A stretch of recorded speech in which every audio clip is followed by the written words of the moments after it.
ಆದರ್ಶ ಭಕ್ತ 7ನೆಯ ಅಧ್ಯಾಯ. ಭಕ್ತ ಸಂಘದಲ್ಲಿ ನಾಗಮಹಾಶಯರಿಂದ ಮಂತ್ರೋಪದೇಶ ತೆಗೆದುಕೊಂಡ ಶಿಷ್ಯರು ಯಾರೂ ಇದ್ದಂತೆ ತಿಳಿಯಬಂದಿಲ್ಲ. ಶಾಸ್ತ್ರೀಯ ವಿಧಿ ಅವಸ್ಥೆಗಳನ್ನು ಅವರು ಯಾವಾಗಲೂ ಮೀರುತ್ತಿರಲಿಲ್ಲ. ಯಾರಾದರೂ ಹಾಗೆ ಮಾಡಿದ್ದನ್ನು ನೋಡಿದರೆ ಅವರು ತುಂಬ ದುಃಖಿತರಾಗುತ್ತಿದ್ದರು. ಅಷ್ಟೇ ಅಲ್ಲ, ಕೋಪಿಸಿಕೊಳ್ಳುತ್ತಿದ್ದರು. ಶೂದ್ರನಿಗೆ ಮಂತ್ರೋಪದೇಶ ಮಾಡುವ ಅಧಿಕಾರವಿಲ್ಲ ಎಂಬ ವಿಧಿಯನ್ನು ಅವರು ಯಾವಾಗಲೂ ಮೀರಲಿಲ್ಲ. ಅವರ ಕೃಪೆಯಿಂದ ಅನೇಕರ ಹೃದಯದಲ್ಲಿ ಚೈತನ್ಯ ಸಂಚಾರವಾಯಿತು.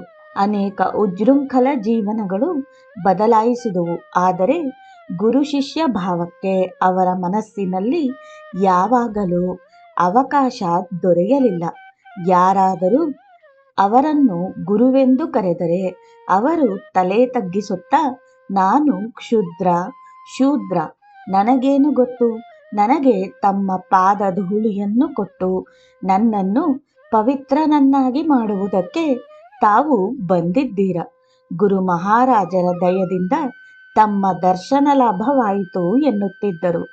ನಾಗಮಹಾಶಯರ ಒಬ್ಬ ಬ್ರಾಹ್ಮಣ ಭಕ್ತರು ದೀಕ್ಷೆ ಕೊಡಬೇಕೆಂದು ಅವರನ್ನು ತುಂಬ ಪೀಡಿಸಿದನು. ಅದಕ್ಕೆ ಅವರು, ನೀವು ಬ್ರಾಹ್ಮಣರು, ಅದರಲ್ಲಿಯೂ ಶಿಕ್ಷಕರು, ಆದ್ದರಿಂದ ಈ ಯೋಚನೆಯನ್ನು ನೀವು ಸರ್ವಥಾ ಬಿಟ್ಟು ಬಿಡುವುದು ಉಚಿತವಾದದ್ದು. ಸಮಾಜ ಮರ್ಯಾದೆಯನ್ನು, ಶಾಸ್ತ್ರಾನುಸರಣೆಯನ್ನು ಪಾಲಿಸದೆಯೇ ಜನಗಳಿಗೆ ಇಂಥ ದುರ್ಗತಿ ಬಂದಿರುವುದು ಪರಮಹಂಸರ ಅಪ್ಪಣೆಯಂತೆ ಈ ಜೀವಮಾನದಲ್ಲಿ ನಡೆಸಿಕೊಂಡು ಹೋಗಬೇಕಾಗಿರುವ ನಿಜವಾದ ಗೃಹಸ್ಥ ಧರ್ಮದಲ್ಲಿ ಒಂದು ಕೂದಲೆಳೆಯಷ್ಟು ಅತ್ತಲಾಗಿ ಇತ್ತಲಾಗಿ ಹೋಗುವುದು ಸಾಧ್ಯವಲ್ಲ ಎಂದರು. ಆಮೇಲೆ ಭಕ್ತನು ಜೋಲುಮುಖ ಹಾಕಿಕೊಂಡದ್ದನ್ನು ನೋಡಿ, ನೀವೇನು ಚಿಂತೆ ಪಡಬೇಡಿ, ಸಾಕ್ಷಾತ್ ಸದಾಶಿವನೇ ನಿಮಗೆ ಮಂತ್ರೋಪದೇಶಕನಾದ ಗುರುವಾಗುತ್ತಾನೆ ಎಂದು ಆಶೀರ್ವಾದ ಮಾಡಿದರು. ಕೆಲವು ದಿವಸದ ಮೇಲೆ ಆತನು ಸ್ವಾಮಿ ವಿವೇಕಾನಂದರ ಹತ್ತಿರ ದೀಕ್ಷೆಯನ್ನು ತೆಗೆದುಕೊಂಡನೆಂದು ಅವರಿಗೆ ತಿಳಿದು ಬಂತು. ಅದನ್ನು ಕೇಳಿ ನಾಗಮಹಾಶಯರು ಪರಮ ಸಂತೋಷಪಟ್ಟು, ಈ ಕಾಲಕ್ಕೆ ಪರಮಹಂಸರ ಸನ್ಯಾಸಿ ಭಕ್ತರೇ ದೀಕ್ಷಾ ಗುರುಗಳು. ಅವರಿಂದ ಯಾರು ದೀಕ್ಷೆ ತೆಗೆದುಕೊಳ್ಳುತ್ತಾರೋ ಅವರು ಧನ್ಯರಾಗುತ್ತಾರೆ ಎಂದರು. ನಾಗಮಹಾಶಯರಿಗೆ ಮಂತ್ರ ಶಿಷ್ಯರು ಯಾರೂ ಇಲ್ಲದಿದ್ದರೂ ಅವರ ಭಕ್ತ ಪರಿವಾರವು ದೊಡ್ಡದಾಗಿತ್ತು. ಗಿರೀಶರು ನಾಗಮಹಾಶಯರು ಅವರ ಭಕ್ತರನ್ನು ಪ್ರೇಮಪೂರ್ಣಳಾದ ತಾಯಿಯಂತೆ ಯಾವಾಗಲೂ ಜಾಗರೂಕತೆಯಿಂದ ನೋಡಿಕೊಳ್ಳುತ್ತಿದ್ದರು ಎಂದು ಹೇಳುತ್ತಿದ್ದರು. ದೂರ ಇರಲಿ, ಹತ್ತಿರ ಇರಲಿ, ಎದುರಿಗಿರಲಿ, ಮರೆಯಾಗಿರಲಿ, ಅವರ ಸ್ನೇಹ ದೃಷ್ಟಿಯು ಯಾವಾಗಲೂ ಎಲ್ಲರ ಮೇಲೂ ಒಂದೇ ರೀತಿಯಾಗಿ ಬೀಳುತ್ತಿತ್ತು. ಒಂದು ಸಲ ಅವರ ಭಕ್ತನೊಬ್ಬನಿಗೆ ಅವರನ್ನು ನೋಡುವುದಕ್ಕೋಸ್ಕರ ದೇವಭೋಗಕ್ಕೆ ಬರಬೇಕೆಂದು ತುಂಬ ಆಸೆಯಾಯಿತು. ಆತನು ಢಾಕಾ ಕಾಲೇಜಿನಲ್ಲಿ ಓದುತ್ತಿದ್ದನು. ಢಾಕಾದಿಂದ ರೈಲಿನಲ್ಲಿ ನಾರಾಯಣಗಂಜಿಗೆ ಬಂದು ಇಳಿಯುವ ಹೊತ್ತಿಗೆ ಸಂಜೆಯಾಗಿತ್ತು. ಆಗ ಮಳೆಗಾಲ, 4 ಕಡೆಯೂ ನೀರು. ಮೊದಲೇ ರಾತ್ರಿ ಹೊತ್ತು. ಅದರ ಮೇಲೆ ಆಕಾಶದ ತುಂಬ ಮೋಡ ಮುಚ್ಚಿಕೊಂಡಿತ್ತು. ಎಡೆಬಿಡದೆ ಮಳೆ ಸುರಿಯುತ್ತಿತ್ತು. ನಾರಾಯಣಗಂಜಿನ ಶ್ರೀ ಶ್ರೀ ಲಕ್ಷ್ಮೀನಾರಾಯಣಜಿಯವರ ದೇವಸ್ಥಾನದ ಹತ್ತಿರದಿಂದ ದೇವಭೋಗಕ್ಕೆ ಮಳೆಗಾಲದಲ್ಲಿ ದೋಣಿಯಲ್ಲಿ ಹೋಗಬೇಕು. ಆ ಭಕ್ತನು ಇಳಿದು ನೋಡಲು ಅಲ್ಲಿ ಒಂದು ದೋಣಿಯೂ ಇರಲಿಲ್ಲ. ಆದ್ದರಿಂದ ಮತ್ತೇನೂ ತೋರದೆ ಆ ಅಗಾಧ ಜಲರಾಶಿಯನ್ನು ಈಜಿಕೊಂಡು ಹೋಗಬೇಕೆಂದು ನಿಶ್ಚಯ ಮಾಡಿಕೊಂಡು ನಾಗಮಹಾಶಯರನ್ನು ಸ್ಮರಿಸಿ ನೀರಿನಲ್ಲಿ ಧುಮುಕಿದನು. ಈಜುತ್ತಾ ರಾತ್ರಿ 9 ಗಂಟೆಯ ಹೊತ್ತಿಗೆ ಮೈಯೆಲ್ಲ ಕೊರೆದುಕೊಂಡು ಸುಸ್ತಾಗಿ ನಾಗಮಹಾಶಯರ ಮನೆಯ ಉತ್ತರದ ಕಡೆಯ ತೋಟಕ್ಕೆ ಬಂದು ತಲುಪಿದನು. ಆಗಲೂ ಮಳೆ ಜೋರಾಗಿ ಬರುತ್ತಿತ್ತು. ನಾಗಮಹಾಶಯರು ತನಗೋಸ್ಕರ ಅಲ್ಲಿ ಕಾದುಕೊಂಡಿದ್ದದ್ದು ಆತನ ಕಣ್ಣಿಗೆ ಬಿತ್ತು. ಅವರು ಆತನನ್ನು ನೋಡಿದ ಕೂಡಲೇ ಅಯ್ಯೋ ಅಯ್ಯೋ, ಏನು ಮಾಡಿದೆ, ಏನು ಮಾಡಿದೆ. ಈ ಕಾಲದಲ್ಲಿ ಮೈದಾನದೊಳಗೆ ಎಷ್ಟೋ ಕೆಟ್ಟ ಹಾವುಗಳು ಹರಿದಾಡುತ್ತಿರುತ್ತವೆ. ಇಂಥ ಮಳೆಯ ಅವಾಂತರದಲ್ಲಿ ಬರುತ್ತಾರೆಯೇ ಎನ್ನುವುದಕ್ಕೆ ಮೊದಲು ಮಾಡಿದರಂತೆ. ಭಕ್ತನು ಮಾತನಾಡದೆ ಅವರ ಹಿಂದೆ ಹಿಂದೆ ಹೋದನು. ಮನೆ ಸೇರಿದ ಮೇಲೆ ಠಾಕೂರಾಣಿಯವರು ಅವನಿಗೆ ಒಂದು ಒಣಗಿದ ಬಟ್ಟೆಯನ್ನು ಕೊಟ್ಟರು. ಜೊತೆಯಲ್ಲಿ ಮೃದು ಮೃದುವಾದ ಬೈಗಳನ್ನೂ ಕೊಟ್ಟರು. ಅವರ ಸ್ನೇಹಪರವಾದ ಆ ತಿರಸ್ಕಾರವನ್ನು ಕೇಳಿ ಆತನು ಅಳುತ್ತಾ ಅಳುತ್ತಾ ನಾಗಮಹಾಶಯರನ್ನು ನೋಡದೆ ಇದ್ದು ಬಿಡುವುದಕ್ಕೆ ನನಗೆ ಆಗಲಿಲ್ಲ ಎಂದನು. ಆತನು ಪ್ರತಿ ಶನಿವಾರವೂ ಕಾಲೇಜು ಮುಚ್ಚಿದ ಕೂಡಲೇ ದೇವಭೋಗಕ್ಕೆ ಬರುತ್ತಿದ್ದನು. ಆಮೇಲೆ ಠಾಕೂರಾಣಿಯವರು ಅವನಿಗೆ ಅಡಿಗೆ ಮಾಡಬೇಕೆಂದು ಹೋಗಿ ನೋಡಲು ಒಂದು ಸೀಳು ಒಣಗಿದ ಸೌದೆ ಇಲ್ಲ. ನಾಗಮಹಾಶಯರು ಇದನ್ನು ಕೇಳಿ ತಮ್ಮ ಮನೆಯ ದಕ್ಷಿಣದ ಕಡೆಯ ಒಂದು ಕಂಬವನ್ನು ಕಡಿಯುವುದಕ್ಕೆ ಮೊದಲು ಮಾಡಿದರು. ಭಕ್ತನು ಎಷ್ಟು ಅಡ್ಡಿ ಮಾಡಿದರೂ ಕೇಳಲಿಲ್ಲ. ಠಾಕೂರಾಣಿಯವರು ಹೇಳಿದರು. ನಾಗಮಹಾಶಯರು ಕಂಬವನ್ನು ಕಡಿಯುತ್ತಲೇ ಇದ್ದರು. ಪ್ರಾಣದ ಮೋಹವನ್ನು ಬಿಟ್ಟು ಹಾವುಗಳ ಕೊಂಪೆಯಲ್ಲಿ ಈಜಿಕೊಂಡು ನನ್ನನ್ನು ನೋಡಬೇಕೆಂದು ಬಂದವರಿಗೋಸ್ಕರ ಒಂದು ಸಾಮಾನ್ಯ ಮನೆಯ ಮೇಲಿನ ಮೋಹವನ್ನು ಬಿಡುವುದಕ್ಕಾಗುವುದಿಲ್ಲವೇ? ಪ್ರಾಣವನ್ನಾದರೂ ಕೊಟ್ಟು ಇವರಿಗೆ ಉಪಕಾರ ಮಾಡಬಲ್ಲೆನಾದರೆ ಈ ದೇಹ ಸಾರ್ಥಕವಾದೀತು ಎಂದರು. ಶ್ರೀ ನಿವೇದಿತಾ ಅವರು ಬರೆದ master as I saw him ಎಂಬ ಗ್ರಂಥದಲ್ಲಿ ಈ ಘಟನೆಯು ವಿಸ್ತಾರವಾಗಿ ವರ್ಣಿತವಾಗಿದೆ. ನಾಗಮಹಾಶಯರ ಅಪಾರ ಕೃಪೆಯೇ ಅವತ್ತು ನನ್ನನ್ನು ಕಾಪಾಡಿತು ಎಂಬುದರಲ್ಲಿ ಏನೂ ಸಂದೇಹವಿಲ್ಲ ಎಂದು ಆ ಭಕ್ತನು ಹೇಳಿದ್ದಾನೆ. ಮತ್ತೊಂದು ಸಾರಿ ಇದೇ ಭಕ್ತನನ್ನು ನಾಗಮಹಾಶಯರು ಆತ್ಮಹತ್ಯೆ ಪಾಪದಿಂದ ಕಾಪಾಡಿದರು. ಆತನು ಆಗ ಕಲ್ಕತ್ತೆಯಲ್ಲಿ ವಿದ್ಯಾಸಾಗರ ಕಾಲೇಜಿನಲ್ಲಿ BA ಪರೀಕ್ಷೆಗೆ ಓದುತ್ತಿದ್ದನು. ಆತನು ಹೇಳಿರುವುದೇನೆಂದರೆ, ಒಂದು ದಿನ ರಾತ್ರಿ ನಾನು ವಿದ್ಯಾರ್ಥಿ ಮಂದಿರದ ಮಹಡಿಯ ಮೇಲೆ ಒಬ್ಬನೇ ತಿರುಗಾಡುತ್ತಿದ್ದೆ. 4 ದಿಕ್ಕುಗಳು ಶಾಂತವಾಗಿದ್ದವು. ಬೆಳ್ಳಗೆ ಬೆಳದಿಂಗಳು ಬಿದ್ದಿತ್ತು. ಆದರೆ ನನ್ನ ಹೃದಯದಲ್ಲಿ ಮಾತ್ರ ಅಶಾಂತಿ. ನಾಗಮಹಾಶಯರನ್ನು ನೋಡಿಲ್ಲವಲ್ಲ ಎಂಬ ವ್ಯಥೆ, ದೇವಭೋಗದ ಜ್ಞಾಪಕ ಇವು ಮನಸ್ಸಿನಲ್ಲಿ ಜಾಗರಿತವಾಗಿ ಉರಿ ಹತ್ತಿತು. ನಾಗಮಹಾಶಯರ ವಿಚಾರವನ್ನು ಮಾತನಾಡಿಯಾದರೂ ಸ್ವಲ್ಪ ಸಮಾಧಾನ ಪಟ್ಟುಕೊಳ್ಳೋಣವೆಂದರೆ ಆಗಲೂ ನನಗೆ ರಾಮಕೃಷ್ಣ ಭಕ್ತರೊಡನೆ ಪರಿಚಯವಾಗಿರಲಿಲ್ಲ. ನಾಗಮಹಾಶಯರು ಪ್ರತಿ ವರ್ಷವೂ ಶಾರದಾ ಪೂಜೆಗೆ ಸ್ವಲ್ಪ ಮುಂಚೆ ಪೂಜಾ ಸಾಮಗ್ರಿಗಳನ್ನು ಕೊಂಡುಕೊಳ್ಳುವುದಕ್ಕೆಂದು ಕಲ್ಕತ್ತೆಗೆ ಬರುತ್ತಿದ್ದರು. ಆದರೆ ಅಲ್ಲಿಯವರೆಗೆ ಕಾಯಲು ಮನಸ್ಥೈರ್ಯವಿರಲಿಲ್ಲ. ಮನಸ್ಸು ಸುಮ್ಮನೆ ಇಂಥ ಮಹಾಪುರುಷರನ್ನು ಪಡೆದು ಬಿಟ್ಟುಬಿಟ್ಟೆ, ಆದ್ದರಿಂದ ಜೀವವನ್ನು ಇಟ್ಟುಕೊಂಡು ಆಗಬೇಕಾದದ್ದೇನು ಎಂದು ಚಿಂತಿಸುತ್ತಿತ್ತು. ಹಾಗೆ ಚಿಂತಿಸುತ್ತಾ ಮೇಲಿನಿಂದ ಬಿದ್ದು ಆತ್ಮಹತ್ಯೆ ಮಾಡಿಕೊಳ್ಳೋಣವೆನಿಸಿತ್ತು. ಮನಸ್ಸು ಗಟ್ಟಿ ಮಾಡಿಕೊಂಡು ಬೀಳುವುದಕ್ಕೆ ಹೋಗುವ ಹೊತ್ತಿಗೆ, ನಾಳೆ ಬೆಳಿಗ್ಗೆ ಅಷ್ಟು ಹೊತ್ತಿಗೆ ನಾಗಮಹಾಶಯರನ್ನು ನೋಡುತ್ತೀಯೇ ಎಂದು ಯಾರೋ ಹೇಳಿದಂತಾಯಿತು. ನನಗೆ ರೋಮಾಂಚನವಾಗಿ ಮೈ ಜುಮ್ಮೆಂದಿತು. ಸರಸರನೆ ಮಹಡಿಯಿಂದ ಇಳಿದು ಮನೆಗೆ ಹೋಗಿ ಹಾಸಿಗೆ ಹಾಸಿ ಮಲಗಿಬಿಟ್ಟೆ. ಆಮೇಲೆ ನಿದ್ರೆಯೂ ಬಂದುಬಿಟ್ಟಿತು. ಮರುದಿನ ಬೆಳಿಗ್ಗೆ ಎದ್ದು ಮುಖ ತೊಳೆದುಕೊಳ್ಳುವುದಕ್ಕೆ ಹೋಗಿರಲು ಯಾರೋ ನನ್ನ ಹೆಸರು ಹಿಡಿದು ಕೂಗಿದರು. ಓಡಿ ಬಂದು ಬಾಗಿಲು ತೆಗೆದು ನೋಡಲು ಒಂದು ಬಟ್ಟೆಯ ಗಂಟನ್ನು ಹಿಡಿದುಕೊಂಡು ನಾಗಮಹಾಶಯರು ನಿಂತಿದ್ದಾರೆ. ಅವರು ಭಕ್ತನನ್ನು ನೋಡಿ ಕಳವಳಗೊಂಡು, ನೀವು ಯಾಕೆ ಹೀಗೆ ಮಾಡಿಬಿಟ್ಟಿರಿ? ಚಿಂತಿಸಿ ನಾನು ಕಲ್ಕತ್ತೆಯಿಂದ ಬರಬೇಕಾಯಿತು. ಭಯವೇನು? ಯಾತಕ್ಕೋಸ್ಕರ ಕೊರಗುತ್ತೀರಿ? ಯಾವಾಗ ಗುರು ಮಹಾರಾಜರ ರಾಜ್ಯಕ್ಕೆ ಬಂದಿರೋ ಆಗಲೇ ಚಿಂತೆ ಕೊರಗುಗಳಿಲ್ಲವಾಯಿತು. ಆತ್ಮಹತ್ಯವು ಮಹಾಪಾಪ ಎಂದರು. ಆಮೇಲೆ ಇಷ್ಟು ದಿನವೂ ಒಂದು ಸಣ್ಣ ಗುಳಿಯಲ್ಲಿದ್ದಿರಿ. ಈಗ ಸಮುದ್ರಕ್ಕೆ ಬಂದು ಬಿದ್ದಿದ್ದೀರಿ ಎಂದರು. ಸಮುದ್ರವೆಂದರೆ ರಾಮಕೃಷ್ಣ ಲೀಲೆಯ ಮಹಾಸಮುದ್ರ.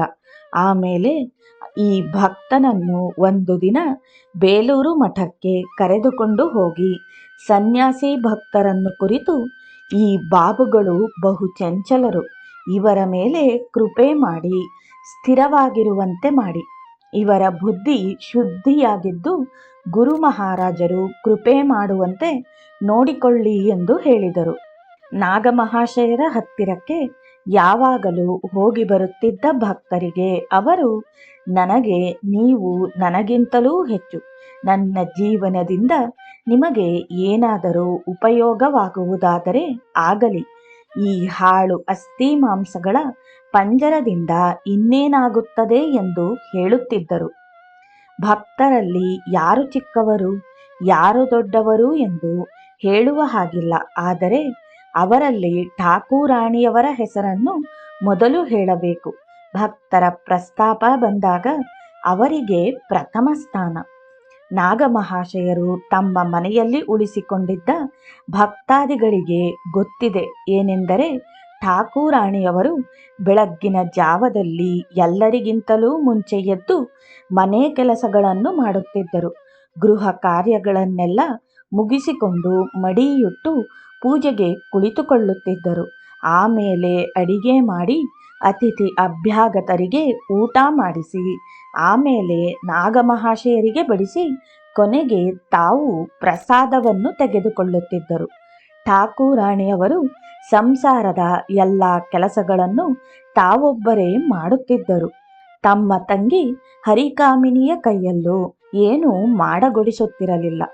ಅವರ ಯತ್ನ, ಉದ್ಯಮ, ಸೇವೆ, ಸಹನೆ, ಶೀಲ ಮುಂತಾದವುಗಳು ಎಂದೂ ಕಡಿಮೆಯಾಗಲಿಲ್ಲವೆಂದು ಮೊದಲಿನಿಂದ ದೇವಭೋಗ ಗ್ರಾಮಕ್ಕೆ ಹೋಗಿ ಬರುತ್ತಿರುವ ನಾಗಮಹಾಶಯರ ಭಕ್ತರು ಹೇಳುತ್ತಾರೆ. ಹಿಂದೆ ಹೇಗೋ ಈಗಲೂ ಹಾಗೆ. ಅವರು 10 ಕೈಯಲ್ಲಿ 10 ಕಡೆ ಕೆಲಸ ಮಾಡುತ್ತಿರುತ್ತಾರೆ. ನಾಗಮಹಾಶಯರು ಹೇಗೆ ತಮ್ಮ ಭಕ್ತರನ್ನು ಪುತ್ರ ವಾತ್ಸಲ್ಯದಿಂದ ಪ್ರೀತಿಸುತ್ತಿದ್ದರೋ ಹಾಗೆ ಠಾಕೂರಾಣಿಯವರನ್ನು, ಸ್ತ್ರೀ ಭಕ್ತಾದಿಗಳನ್ನು ತಮ್ಮ ತಾಯಿಯಂತೆ ಶ್ರದ್ಧಾಭಕ್ತಿಯೊಡನೆ ಗೌರವಿಸುತ್ತಿದ್ದರು. ನಾಗಮಹಾಶಯರ ಪುಣ್ಯ ಸ್ಮೃತಿಯನ್ನು, ಪವಿತ್ರ ಭಸ್ಮ ರಾಶಿಯನ್ನು ತಳೆದ ದೇವಭೋಗ ಗ್ರಾಮವು ಈಗ ಪರಮ ಪುಣ್ಯಕ್ಷೇತ್ರವಾಗಿದೆ. ಅವರ ಸಮಾಧಿಯ ದರ್ಶನ ಮಾಡಬೇಕೆಂದು ಅಲ್ಲಿಗೆ ಬಹುಜನರು ಹೋಗುತ್ತಾರೆ. ಅವರಲ್ಲಿ ನಾಗಮಹಾಶಯರು ಬದುಕಿದ್ದಾಗಲೇ ಅವರನ್ನು ದರ್ಶನ ಮಾಡುವುದಕ್ಕೆ ಅಲ್ಲಿಗೆ ಹೋಗಿದ್ದವರು.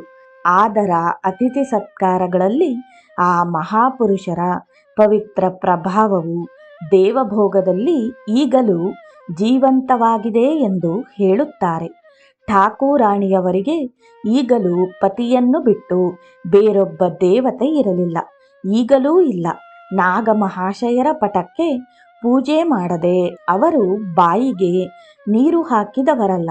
ಒಂದು ವರ್ಷ ದುರ್ಗಾಷ್ಟಮಿಯ ದಿವಸ ನಾಗಮಹಾಶಯರ ಪಾದಗಳನ್ನು ಪೂಜಿಸಬೇಕೆಂದು ಠಾಕೂರಾಣಿಯವರಿಗೆ ಇಷ್ಟವಾಯಿತು. ನಾಗಮಹಾಶಯರು ಇದನ್ನು ಕೇಳಿ ತುಂಬ ಕೋಪಿಸಿಕೊಂಡರು. ಆದರೆ ಒಂದು ಸಮಯದಲ್ಲಿ ಅವರು ಮನೆಯ ಒಂದು ಮೂಲೆಯಲ್ಲಿ ಯಾವುದೋ ಜ್ಞಾನದಿಂದ ನಿಂತುಕೊಂಡಿದ್ದಾಗ ಠಾಕೂರಾಣಿಯವರು ಕಾದುಕೊಂಡಿದ್ದು ತಟ್ಟನೆ ಪಾದಗಳಲ್ಲಿ ಹೂವುಗಳನ್ನು ಅರ್ಪಿಸಿಬಿಟ್ಟರು. ನಾಗಮಹಾಶಯರು ಅದನ್ನು ನೋಡಿ, ಯಾರನ್ನು ನಾನು ಪೂಜಿಸುತ್ತೇನೋ ಅವರಿಂದಲೇ ಪೂಜಾ ಸೇವೆಯನ್ನು ಮಾಡಿಸಿಕೊಳ್ಳಲೇ ಎಂದು ಕೇಳಿದರು.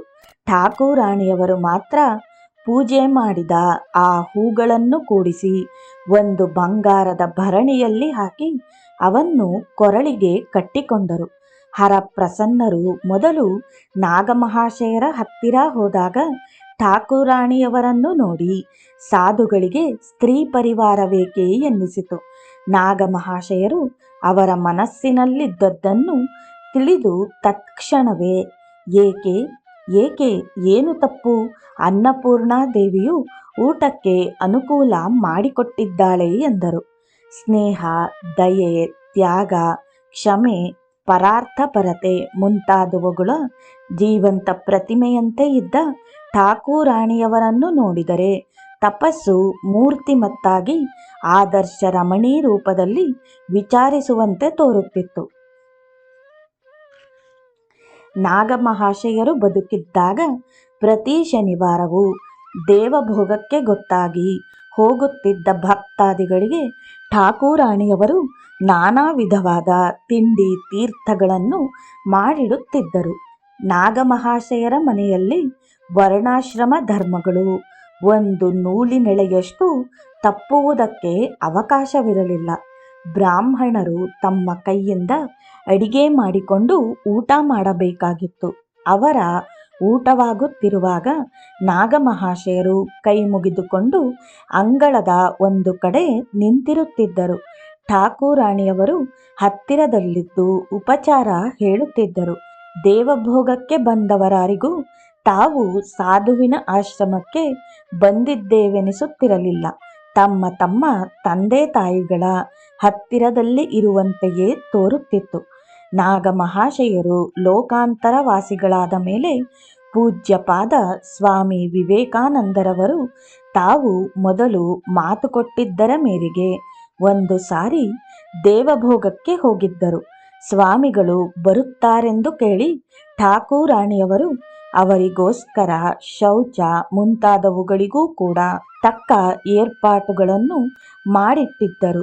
ಸ್ವಾಮಿಗಳು ತಾವು ನಾಗಮಹಾಶಯರ ಮನೆಗೆ ಹೋದಾಗ ಅಲ್ಲಿ ಹಳ್ಳಿಯ ಪದ್ಧತಿಯಂತೆ ಶೌಚ ಸ್ನಾನಾದಿಗಳನ್ನು ಮಾಡುತ್ತೇನೆಂದು ಹೇಳಿದ್ದರು. ಅದರಂತೆಯೇ ಸ್ವಾಮಿಗಳು ತಮ್ಮ ಪ್ರತಿಜ್ಞೆಯನ್ನು ಪೂರ್ತಿಯಾಗಿ ನಡೆಸಿಬಿಟ್ಟರು. ದೇವಭೋಗದಲ್ಲಿ ಒಂದು ದಿವಸವಿದ್ದು ಢಾಕಾದ ಕಡೆಗೆ ಹೊರಟರು. ಹೋಗುವ ವೇಳೆಗೆ ಠಾಕೂರಾಣಿಯವರು ಅವರಿಗೆ ಒಂದು ವಸ್ತ್ರವನ್ನು ಉಪಹಾರವಾಗಿ ಕೊಟ್ಟರು. ಸ್ವಾಮಿಗಳು ಆ ವಸ್ತ್ರವನ್ನು ತಲೆಗೆ ಪೇಟಾದ ಹಾಗೆ ಸುತ್ತಿಕೊಂಡು ನಾಗಮಹಾಶಯರ ಗುಣಕಥನ ಮಾಡುತ್ತಾ ಮಾಡುತ್ತಾ ದೇವಭೋಗದಿಂದ ಹೊರಟರು. ಈ ಪ್ರದೇಶದಲ್ಲಿ ಪ್ರಚಾರ ಕಾರ್ಯ ಬರುವುದಕ್ಕಿಂತ ಮುಂಚೆ ಸ್ವಾಮಿಗಳು ನಾಗಮಹಾಶಯರ ಭಕ್ತರೊಬ್ಬರನ್ನು ಕುರಿತು ಈ ಪ್ರಾಂತಕ್ಕೆ ಹೋಗಿ ಉಪನ್ಯಾಸ ಮಾಡುವುದಕ್ಕೆ ಇಷ್ಟವಾಗಲಿ ಅವಶ್ಯಕತೆಯಾಗಲಿ ಇಲ್ಲ. ಯಾವ ದೇಶವು ನಾಗಮಹಾಶಯರ ಬೆಳದಿಂಗಳಿಂದ ಪ್ರಕಾಶಮಾನವಾಗಿದೆಯೋ ಅಲ್ಲಿ ನಾನು ಹೋಗಿ ಹೆಚ್ಚಾಗಿ ಏನು ಹೇಳಲಿ ಎಂದು ಹೇಳಿದ್ದರು. ಆದರೆ ಅವರು ಅತಿ ಗುಪ್ತ ಭಾವದಲ್ಲಿದ್ದರು. ಸಾಧಾರಣವಾಗಿ ಯಾವಾಗಲೂ ಏನೂ ಹೇಳುತ್ತಿರಲಿಲ್ಲ ಎಂದರಂತೆ. ಅದಕ್ಕೆ ಸ್ವಾಮಿಗಳು ಬಾಯಲ್ಲಿ ಏನೂ ಹೇಳುತ್ತಿರಲಿಲ್ಲ. ನಾಗಮಹಾಶಯರಂಥ ಮಹಾಪುರುಷರ ಚಿತ್ತ ತರಂಗದಿಂದ ದೇಶದ ಚಿಂತಾ ಪ್ರವಾಹವು ಹಿಮ್ಮೆಟ್ಟುತ್ತದೆ ಎಂದು ಉತ್ತರ ಕೊಟ್ಟರು. ಠಾಕೂರಾಣಿಯವರ ತಂಗಿ ಶ್ರೀಮತಿ ಹರಿಕಾಮಿನಿಯು ನಾಗಮಹಾಶಯರನ್ನು ಬಿಟ್ಟು ಮತ್ತೊಬ್ಬ ದೇವತೆಯನ್ನಾಗಲಿ ಧರ್ಮವನ್ನಾಗಲಿ ಅರಿಯಳು. ಆಕೆಯ ಸರಳತೆ ಭಕ್ತಿಗಳನ್ನು ನೋಡಿದರೆ ಯಾರಿಗಾದರೂ ಆಶ್ಚರ್ಯವಾಗುತ್ತಿತ್ತು. ಹರಕಾಮಿನಿಯು ಆಜೀವನವು ತನ್ನ ಪತಿಯೊಡನೆ ತವರು ಮನೆಯಲ್ಲಿದ್ದು ಬಿಟ್ಟಿದ್ದಳು. ನಾಗಮಹಾಶಯರು ಆಕೆಯನ್ನು ಹೊಟ್ಟೆಯಲ್ಲಿ ಹುಟ್ಟಿದ ಮಗಳ ಹಾಗೆ ಪ್ರೀತಿಸುತ್ತಾ ಆಕೆಯನ್ನು ನೋಡುವುದಕ್ಕೋಸ್ಕರವಾಗಿ ಆಗಿಂದಾಗ್ಗೆ ತಮ್ಮ ಮಾವನ ಮನೆಗೆ ಹೋಗುತ್ತಿದ್ದರು. ಹರಕಾಮಿನಿಯ ಮನೆಯಲ್ಲಿ ರಟಂತಿ ಪೂಜೆಯುಂಟು. ಆದರೆ ನಾಗಮಹಾಶಯರು ಬರದೇ ಹೋದರೆ ಪ್ರತಿಮೆಯ ಪ್ರಾಣ ಪ್ರತಿಷ್ಠೆ ಮಾಡುತ್ತಿರಲಿಲ್ಲ. ಪೂಜೆಗೂ ಕುಳಿತುಕೊಳ್ಳುತ್ತಿರಲಿಲ್ಲ. ನಾಗಮಹಾಶಯರು ಎದುರಿಗಿದ್ದರೆ ಪ್ರತಿಮೆಯಲ್ಲಿ ದೇವಿಯು ಆವಿರ್ಭಾವವಾಗುತ್ತಾಳೆಂದು ಹರಕಾಮಿನಿಯು ತಿಳಿದುಕೊಂಡಿದ್ದಳು. ಒಂದು ಸಲ ಹರಕಾಮಿನಿಯ ಮನೆಯಲ್ಲಿ ಒಂದು ಗೊನೆ ಬಾಳೆಹಣ್ಣು ಬಿಟ್ಟಿತ್ತು. ಅದರಲ್ಲಿ ಮೊದಲನೆಯ ಚಿಪ್ಪನ್ನು ನಾಗಮಹಾಶಯರಿಗೆ ಅರ್ಪಿಸಬೇಕೆಂದು ಆಕೆಯು ನಿರ್ಧಾರ ಮಾಡಿಕೊಂಡಿದ್ದಳು. ಆದರೆ ಅವರು ಆಗ ಕಲ್ಕತ್ತೆಗೆ ಹೋಗಿದ್ದರು. ಇತ್ತಲಾಗಿ ಹಣ್ಣು ದಿನದಿನಕ್ಕೆ ಕಳೆಯುತ್ತಾ ಬಂತು. ಆದ್ದರಿಂದ ಠಾಕೂರಾಣಿಯವರು ಆ ಗೊನೆಯನ್ನು ಕುಯ್ಯಿಸಬೇಡೆಂದು ತಂಗಿಯನ್ನು ಬಲವಂತಪಡಿಸುತ್ತಿದ್ದರು. ಅವರು ಊರಿಗೆ ಬರುವುದಕ್ಕೆ ಇನ್ನು 1 ತಿಂಗಳು ತಡ ಎಂದರು. ಆದರೆ ಹರಕಾಮಿನಿಯು ಅದನ್ನು ಕಿವಿಯ ಮೇಲೆ ಹಾಕಿಕೊಳ್ಳಲಿಲ್ಲ. ಕೊನೆಗೆ ಠಾಕೂರಾಣಿಯವರು ಹಠ ಮಾಡಿ ಗೊನೆಯನ್ನು ಕುಯ್ಯಿಸಿಬಿಟ್ಟರು. ಹರಕಾಮಿನಿಯು ಜಾಗ್ರತೆಯಾಗಿ ಒಳ್ಳೊಳ್ಳೆಯ ಹಣ್ಣನ್ನು ತೆಗೆದುಕೊಂಡು ನಾಗಮಹಾಶಯರಿಗೆ ಮೀಸಲಾಗಿಟ್ಟಿದ್ದಳು. ಮಿಕ್ಕವುಗಳನ್ನು ಖರ್ಚು ಮಾಡಿಯಾಯಿತು. ಇದಾದ 15 ದಿವಸದ ಮೇಲೆ ನಾಗಮಹಾಶಯರು ಊರಿಗೆ ಹಿಂತಿರುಗಿ ಬಂದರು. ಹರಕಾಮಿನಿಯು ಆ ಬಾಳೆಹಣ್ಣುಗಳನ್ನು ತೆಗೆದುಕೊಂಡು ಅವರನ್ನು ನೋಡುವುದಕ್ಕೆ ಬಂದಳು. ಆಗಲೂ ಹಣ್ಣುಗಳು ಕೆಟ್ಟಿರಲಿಲ್ಲ. ನಾಗಮಹಾಶಯರು ಆಕೆಯ ಭಕ್ತಿಯಿಂದ ಪ್ರೀತರಾಗಿ ಆ ಹಣ್ಣುಗಳಲ್ಲಿ ಕೆಲವನ್ನು ತೆಗೆದುಕೊಂಡರು. ನಾಗಮಹಾಶಯರು ತಮ್ಮ ಮೇಲೆ ಪೂರ್ಣ ಭಕ್ತಿ ಇಟ್ಟುಕೊಂಡಿದ್ದವರು ಏನು ತಂದುಕೊಡಲಿ ಅದನ್ನು ತಿರಸ್ಕರಿಸುತ್ತಿರಲಿಲ್ಲ. ಹರಕಾಮಿನಿಯು ಸಂಸಾರದ ತಾಪತ್ರಯಗಳನ್ನು ಸ್ವಲ್ಪವೂ ಮನಸ್ಸಿಗೆ ಹತ್ತಿಸಿಕೊಳ್ಳುತ್ತಿರಲಿಲ್ಲ. ರೋಗ, ಶೋಕ, ಸುಖ, ದುಃಖ ಇವುಗಳು ಯಾವುವು ಆಕೆಯನ್ನು ಯಾವಾಗಲೂ ಕದಲಿಸಿದ್ದನ್ನು ನೋಡಿಲ್ಲ. ನಾಗಮಹಾಶಯರ ಭಕ್ತರನ್ನು ಆಕೆಯು ಎಲ್ಲ ವಿಧದಲ್ಲಿಯೂ ಸ್ವಜನದಂತೆ ಭಾವಿಸುತ್ತಿದ್ದಳು. ನಾಗಮಹಾಶಯರು ತಮ್ಮ ಅತ್ತೆಯ ಭಕ್ತಿ ಭಾವವನ್ನು ತುಂಬ ಹೊಗಳುತ್ತಿದ್ದರು. ಒಂದು ಸಾರಿ ಆಕೆಯು ಕಲ್ಕತ್ತೆಗೆ ಬಂದಿದ್ದಳು. ಮಗಳು ಕುಮಾರಟುಲಿಯಲ್ಲಿ ಗಂಡನ ಮನೆಯಲ್ಲಿದ್ದಳು. ಆಕೆಯು ಪ್ರತಿದಿನವೂ ಗಂಗೆಗೆ ಹೋಗಿ ಸ್ನಾನ ಮಾಡಿ ತೀರದಲ್ಲಿ ಮರಳು ಲಿಂಗವನ್ನು ಮಾಡಿ ಪೂಜೆ ಮಾಡುತ್ತಿದ್ದಳು. ಒಂದು ದಿನ ಪೂಜೆ ಮಾಡುತ್ತಾ ನೋಡಲು ಶಿವಲಿಂಗದ ಮೇಲುಭಾಗವು ಬಿರುಕು ಬಂದಿತ್ತು. ಅದನ್ನು ನೋಡಿ ಆಕೆಯ ಮನಸ್ಸು ಕುಗ್ಗಿ ಹೋಯಿತು. ಶಿವಲಿಂಗವು ಒಡೆದು ಹೋಗುವುದು ತುಂಬ ಅಮಂಗಳ ಸೂಚಕ. ಆದ್ದರಿಂದ ಮುದುಕಿಯು ಗಂಗಾ ತೀರದಲ್ಲಿ ವ್ಯಾಕುಲಳಾಗಿ ಅಳುತ್ತಾ ಕುಳಿತಿದ್ದಳು. ಸಾಯಂಕಾಲವಾದರೂ ಅತ್ತೆ ಮನೆಗೆ ಬಾರದಿದ್ದನ್ನು ನೋಡಿ ನಾಗಮಹಾಶಯರು ಆಕೆಯನ್ನು ಹುಡುಕಿಕೊಂಡು ಹೊರಟರು. ಒಬ್ಬಳೇ ಘಟ್ಟದಲ್ಲಿ ಅಳುತ್ತಾ ಕುಳಿತಿರುವುದನ್ನು ಕಂಡರು. ಆಕೆಯು ಅಳಿಯನನ್ನು ಕಂಡು ನಡೆದ ಸಂಗತಿಯನ್ನೆಲ್ಲ ತಿಳಿಸಲು ಅವರು ಅಭಯವನ್ನು ಹೇಳಿ ಅತ್ತೆಯನ್ನು ತಮ್ಮ ಜೊತೆಯಲ್ಲಿ ಮನೆಗೆ ಕರೆದುಕೊಂಡು ಬಂದರು. ಮುದುಕಿಯು ಮನೆಗೆ ಬಂದು ಒಂದು ಹಾಸಿಗೆ ಎಳೆದುಕೊಂಡು ಮಲಗಿಬಿಟ್ಟಳು. ಅವತ್ತು ಊಟವಿಲ್ಲ, ತಿಂಡಿಯಿಲ್ಲ. ರಾತ್ರಿ ಆಕೆಯ ಸ್ವಪ್ನದಲ್ಲಿ ಮಹಾದೇವನು ವೃಷಭ ವಾಹನನಾಗಿ ಬಂದು ಹಾಸಿಗೆಯ ಹತ್ತಿರ ನಿಂತುಕೊಂಡು, ಇನ್ನ ಮೇಲೆ ನೀನು ಪೂಜೆ ಮಾಡಬೇಕಾದ ಅಗತ್ಯವಿಲ್ಲ, ನಾನು ಪ್ರಸನ್ನನಾಗಿದ್ದೇನೆ ಎಂದು ಹೇಳಿದ ಹಾಗಾಯಿತು. ಮುದುಕಿಗೆ ಆಮೇಲೆ ನಿದ್ರೆ ಬರಲಿಲ್ಲ. ಮರುದಿನ ಬೆಳಗ್ಗೆ ಏಳುತ್ತಿದ್ದ ಹಾಗೆಯೇ ಅಳಿಯನನ್ನು ಕರೆದು ಈ ಅದ್ಭುತವಾದ ಸ್ವಪ್ನ ವೃತ್ತಾಂತವನ್ನು ಅವರಿಗೆ ತಿಳಿಸಿದಳು. ಅಲ್ಲಿಗೆ ಆಕೆಯ ಶಿವಪೂಜೆ ಮುಗಿದು ಹೋಯಿತು. ಯಾರಾದರೂ ಕೇಳಿದರೆ ಶಿವನನ್ನೇ ಅಳಿಯನನ್ನಾಗಿ ಪಡೆದಿದ್ದೇನೆ, ಮತ್ತೆ ಬೇರೆ ಶಿವನ ಪೂಜೆ ಏಕೆ ಎಂದು ಪ್ರಶ್ನೆ ಮಾಡುತ್ತಿದ್ದಳು. ಅಳಿಯನನ್ನು ಕಂಡರೆ ದೂರದಿಂದ ನಮಸ್ಕಾರ ಮಾಡುತ್ತಿದ್ದಳು ಮತ್ತು ಹತ್ತಿರಕ್ಕೆ ಬಂದಾಗ ಮುಸುಕು ಹಾಕಿಕೊಳ್ಳುತ್ತಿದ್ದಳು. ಆಕೆಗೆ ಆಗ ಸುಮಾರು 90 ವರ್ಷ ವಯಸ್ಸಾಗಿತ್ತು. ಆದ್ದರಿಂದ ಕೇವಲ ಜಪ ಧ್ಯಾನಗಳನ್ನು ಮಾಡಿಕೊಂಡು ಕಾಲ ಕಳೆಯುತ್ತಿದ್ದಳು. ಚಕ್ರವರ್ತಿಗಳು ಒಂದು ಸಾರಿ ರಟಂತಿ ಪೂಜೆಯ ಹೊತ್ತಿಗೆ ನಾಗಮಹಾಶಯರ ಜೊತೆಯಲ್ಲಿ ಅವರ ಮನೆಗೆ ಹೋಗಿದ್ದರು. ನಾಗಮಹಾಶಯರ ಅತ್ತೆಯ ತಾಯಿಯು ಬದುಕಿದ್ದರು. ಚಕ್ರವರ್ತಿಗಳು ಆಕೆಗೆ ಭಗವದ್ಗೀತೆಯನ್ನು ಓದಿ ಹೇಳುತ್ತಿದ್ದರು. ನಾಗಮಹಾಶಯರು ಮದುವೆಯಾದ ಮೇಲೆ ಮೊದಮೊದಲು ಅತ್ತೆಯ ಮನೆಯಲ್ಲಿ ಊಟ ಉಪಚಾರಗಳನ್ನು ಮಾಡುತ್ತಿದ್ದರು. ರಾಮಕೃಷ್ಣ ಪರಮಹಂಸರ ಆಶ್ರಯ ಪಡೆದ ಮೇಲೆ ಅಲ್ಲಿ ಊಟ ಮಾಡುತ್ತಿರಲಿಲ್ಲ. ಇದಕ್ಕಾಗಿ ಅವರ ಅತ್ತೆಯು ಆಗಾಗ್ಗೆ ಆಕ್ಷೇಪಣೆ ಮಾಡುತ್ತಿದ್ದಳು. ನಾಗಮಹಾಶಯರ ಹೆಸರೆತ್ತಿದರೆ ಆ ಮುದುಕಿಯು, ಅಯ್ಯ, ನಮ್ಮ ಶಿವ ಅಳಿಯಂದಿರು ಲೀಲೆಯನ್ನು ಮುಗಿಸಿಕೊಂಡು ಹೊರಟು ಹೋದರು, ನಾನು ಮಹಾಪಾಪಿಷ್ಟೆ, ಅದಕ್ಕೋಸ್ಕರವೇ ಇನ್ನೂ ಬದುಕಿದ್ದೇನೆ ಎನ್ನುತ್ತಿದ್ದಳು.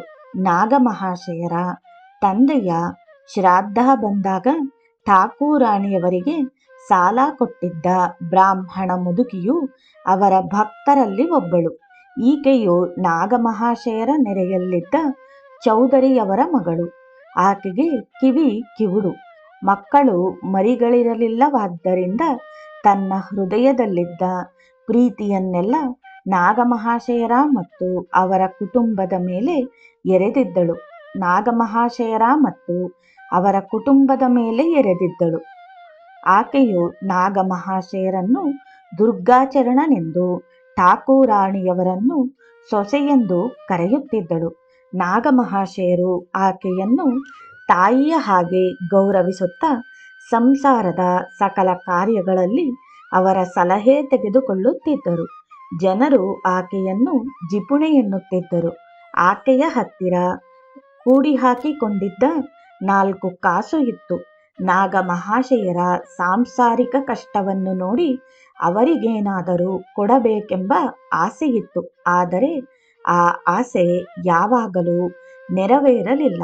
ತುಂಬ ಅಗತ್ಯವಿದ್ದರೆ ನಾಗಮಹಾಶಯರು ಆಕೆಯ ಹತ್ತಿರ ಸ್ವಲ್ಪ ಸಾಲ ತೆಗೆದುಕೊಂಡು ದುಡ್ಡು ಬಂದ ಕೂಡಲೇ ಅದನ್ನು ತೀರಿಸಿಬಿಡುತ್ತಿದ್ದರು. ಜನಗಳು ಬಹುವಾಗಿ ಬಂದು ಸೇರುತ್ತಾ ಠಾಕೂರಾಣಿಯವರಿಗೆ ಬಹು ಶ್ರಮವಾಗುತ್ತಿದ್ದದ್ದನ್ನು ನೋಡಿ ಆಕೆಯು ನೊಂದುಕೊಂಡು, ಸೊಸೆಯು ನಮಗೋಸ್ಕರ ದುಡಿದು ದುಡಿದು ಸಾಯುತ್ತಿದ್ದಾಳೆ ಎನ್ನುತ್ತಿದ್ದಳು. ಚೌಧರಿಗಳ ಮನೆಯಿಂದ ನಾಗಮಹಾಶಯರ ಮನೆಗೆ ಒಂದು ರಸ್ತೆ ಬರುತ್ತಿತ್ತು. ಆ ದಾರಿಯಿಂದ ಯಾರಾದರೂ ನಾಗಮಹಾಶಯರ ಮನೆಗೆ ಬರುವುದನ್ನು ನೋಡಿದರೆ ಆಕೆಯು ಇವರು ಸಾಧುಗಳನ್ನು ನೋಡುವುದಕ್ಕೆ ಹೋಗುತ್ತಾರೆ ಎನ್ನುತ್ತಿದ್ದಳು. ನಾಗಮಹಾಶಯರನ್ನು ಮಹಾಪುರುಷರೆಂದು ಭಾವಿಸಿ ಆಕೆಯು ಅದರಂತೆ ಭಕ್ತಿಯನ್ನಿಟ್ಟುಕೊಂಡಿದ್ದಳು. ಶ್ರೀ ಹರಪ್ರಸನ್ನರ ಹೆಂಡತಿಯಾದ ವಧು ಠಾಕೂರಾಣಿಯು ಸ್ತ್ರೀ ಭಕ್ತರಲ್ಲಿ ಮುಖ್ಯಳು. ಮೊದಲನೆಯ ಅಧ್ಯಾಯದಲ್ಲಿ ಇವರ ಪತ್ರದಿಂದ ಕೆಲವು ಭಾಗವನ್ನು ಉಪಯೋಗಿಸಿಕೊಂಡಿದೆ. ಈಕೆಯ ವಿಚಾರವಾಗಿಯೇ ಸ್ವಾಮಿ ವಿವೇಕಾನಂದರು ನಿಮ್ಮ ಬಂಗಾಳ ದೇಶದೊಳಗೆ ಇಂಥ ಸ್ತ್ರೀ ಇರುವುದು, ಈಕೆ ಒಬ್ಬಳೇ, ಈಕೆಯಲ್ಲಿ ಎಷ್ಟು ವಿದ್ವತ್ತು ಇದೆಯೋ ಅಷ್ಟು ಭಕ್ತಿಯೂ ಇದೆ ಎಂದು ಹೇಳಿದ್ದು. ನಾಗಮಹಾಶಯರು ಆಕೆಯನ್ನು ಅಮ್ಮ ಎಂದು ಕರೆಯುತ್ತಾ 4-5 ವರ್ಷದ ಮಗುವಿನ ಹಾಗೆ ಆಕೆಯಿಂದ ಕೈತುತ್ತು ಹಾಕಿಸಿಕೊಂಡು ಊಟ ಮಾಡುತ್ತಿದ್ದರು. ಕುಮಾರಟುಲಿಯ ಪಾಲ್ಬಾಬುಗಳ ಊರು ಭೋಜೇಶ್ವರ ಗ್ರಾಮ. ಒಂದು ಸಲ ಅಲ್ಲಿ ಪ್ಲೇಗ್ ಬಂದಿದ್ದಾಗ ಪಾಲ್ಬಾಬುಗಳು ನಾಗಮಹಾಶಯರನ್ನು ಅಲ್ಲಿಗೆ ಕರೆದುಕೊಂಡು ಹೋಗಲು ಪ್ಲೇಗು ನಿಂತು ಹೋಯಿತು. ಹರಲಾಲ ಪಾಲರು ತಮ್ಮ ಗ್ರಾಮದಲ್ಲಿ ಮಾರಿಜಾಡ್ಯ ಅನುಭವಿಸಿದ್ದಾಗ ತಾವು ನಾಗಮಹಾಶಯರನ್ನು ಅಲ್ಲಿಗೆ ಕರೆದುಕೊಂಡು ಹೋಗಿದ್ದರೆಂದು ಅವರು ಬಂದದ್ದರಿಂದ ಮಾರಿಜಾಡ್ಯವು ನಿಂತು ಹೋಯಿತೆಂದು ಹೇಳಿದ್ದಾರೆ. ಒಂದು ಸಾರಿ ನಾಗಮಹಾಶಯರು ವಧು ಠಾಕೂರಾಣಿಯವರನ್ನು ನೋಡುವುದಕ್ಕೋಸ್ಕರ ಹರಪ್ರಸನ್ನ ಬಾಬುಗಳ ಊರಿಗೆ ಹೋಗಿದ್ದರು. ಆಕೆಯು ಅವರನ್ನು ಇದಕ್ಕೆ ಮೊದಲು ನೋಡಿರಲಿಲ್ಲ. ತನ್ನ ಗಂಡನು ಒಬ್ಬ ಸಾಧುಗಳ ಹತ್ತಿರ ಹೋಗಿ ಬರುತ್ತಿದ್ದನೆಂಬ ಮಾತನ್ನು ಕೇಳಿದ್ದಳು.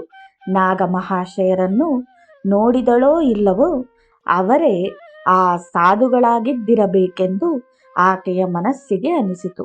ಅವರಿಗೆ ಏನಾದರೂ ತಿಂಡಿ ಮಾಡಿ ಕೊಡಬೇಕೆಂದು ಆಕೆಗೆ ತುಂಬ ಆಸೆಯಿತ್ತು. ಆದರೆ ಆಗ ಆಕೆಗೆ ಯಾವುದೋ ಒಂದು ಸೂತಕ. ನಾಗಮಹಾಶಯರು ಅದನ್ನು ಲಕ್ಷ್ಯ ಮಾಡದೆ ಆಕೆ ಮಾಡಿದ ತಿಂಡಿ ತೀರ್ಥಗಳನ್ನೇ ಪರಮ ಸಂತೋಷದಿಂದ ತಿಂದರು.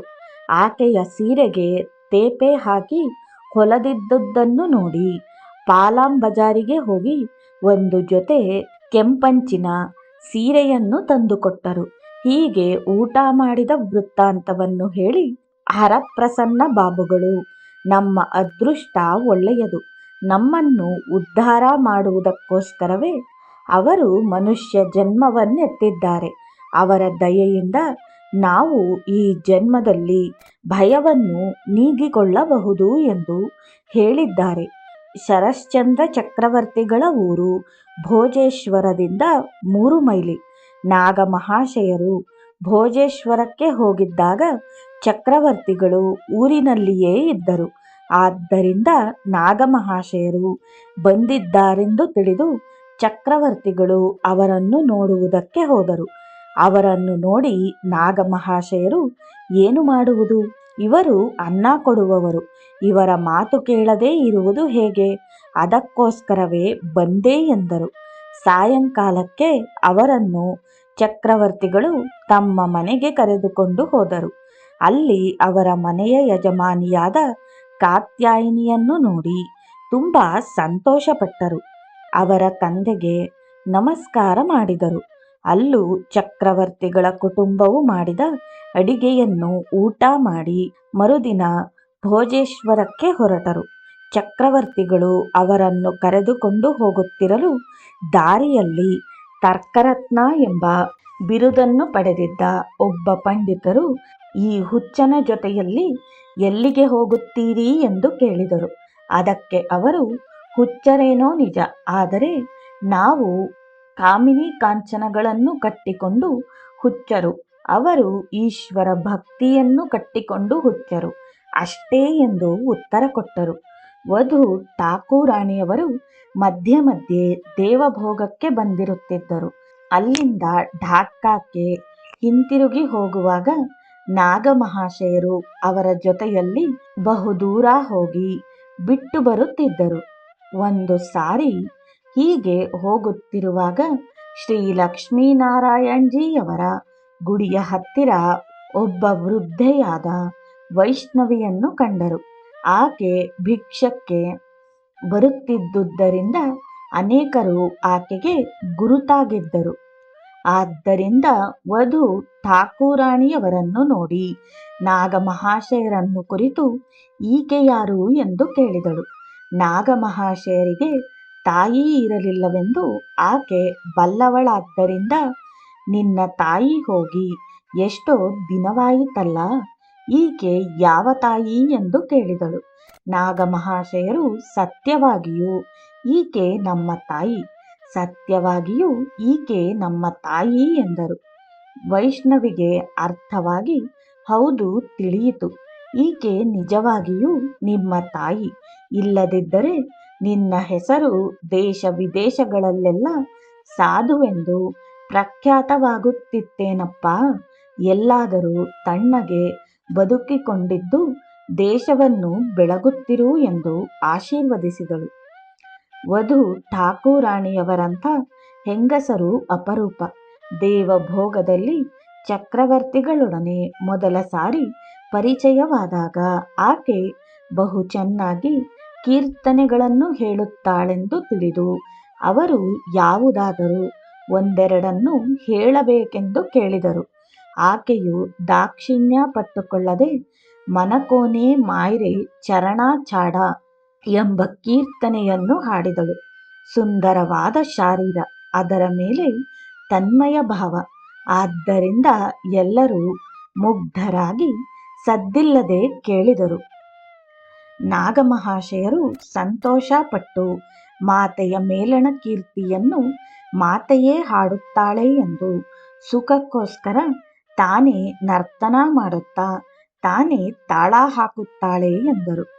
ಆಕೆಯು ದೇವಿ ಸರಸ್ವತಿಯ ಅಂಶದಿಂದ ಹುಟ್ಟಿದವಳೆಂದು ನಾಗಮಹಾಶಯರು ಹೇಳುತ್ತಿದ್ದರು.